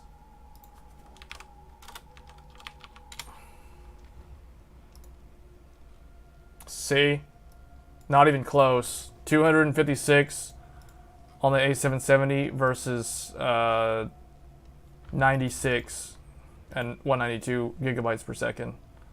75 watt versus 225. No, they aren't the same at all. 32 XE cores versus 8. So yeah, completely different. This is the Pro A50. The Pro A50 is probably a professional version of the A580 or 550, or whatever they end up calling that thing. No, I don't know about that. I think it's a different die completely. It's a smaller die.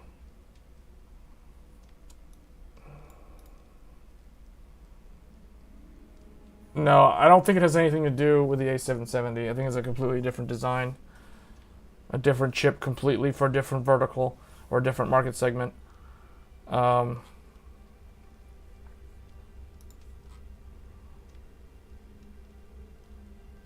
This was Q3. This was the same. Warranty. They say warranty period. What's funny is these don't have warranty. These have like a 1-year warranty. This thing has like a 3-year. That's because it's professional. So anyway, yeah, I mean, it makes sense. But like I said earlier, right? I said that their go-to-market strategy to build up market share was in Asia. And it looks like those research articles are proving that.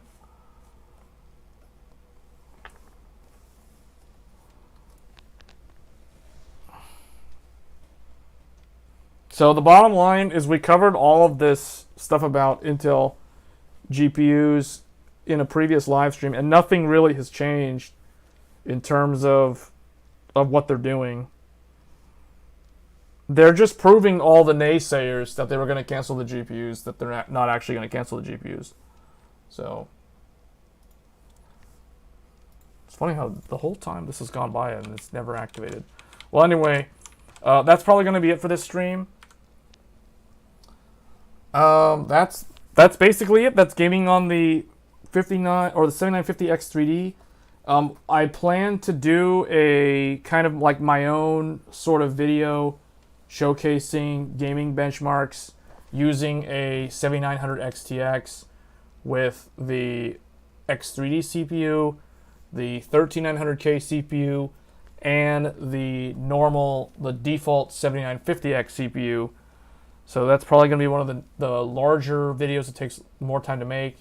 And then I am going to do the whole thing that we talked about yesterday about the whole like smart access memory scaling on like the AMD CPU and with the Radeon GPU and the GeForce GPU. So we're going to look at that too. Now that we talk about ARC though, I'm kind of curious to test ARC as well. Like smart access memory on ARC, although that's just going to be a lot more work. So I might do that one in a future video.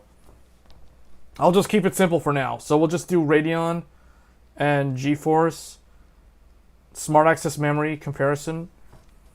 I'm not going to do anything with like a 3080 Ti as like the reference point, because I still don't understand why they did that in that one video that we looked at.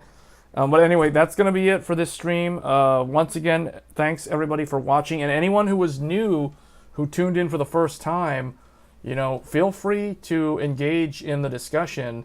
And if you have any questions on any of the products, like any tech-related news articles, or you know, PC gaming hardware, or even just the games themselves, you know, feel free to reach out in the chat. There's always the Discord, and then, you know, just leave a comment in the video if the question wasn't addressed in the chat or during the stream, and I'll be sure to either, depending on what it is, you know, I might actually make a video, or we'll talk about it in a future stream, that sort of thing. Don't forget to update. Yeah, I'll check on that. I'll figure out why the frame time thing wasn't working. So anyway, guys, with that being said, I'm going to go ahead and end the stream. And once again, thanks for watching, and I'll see everybody in the next one. Thanks.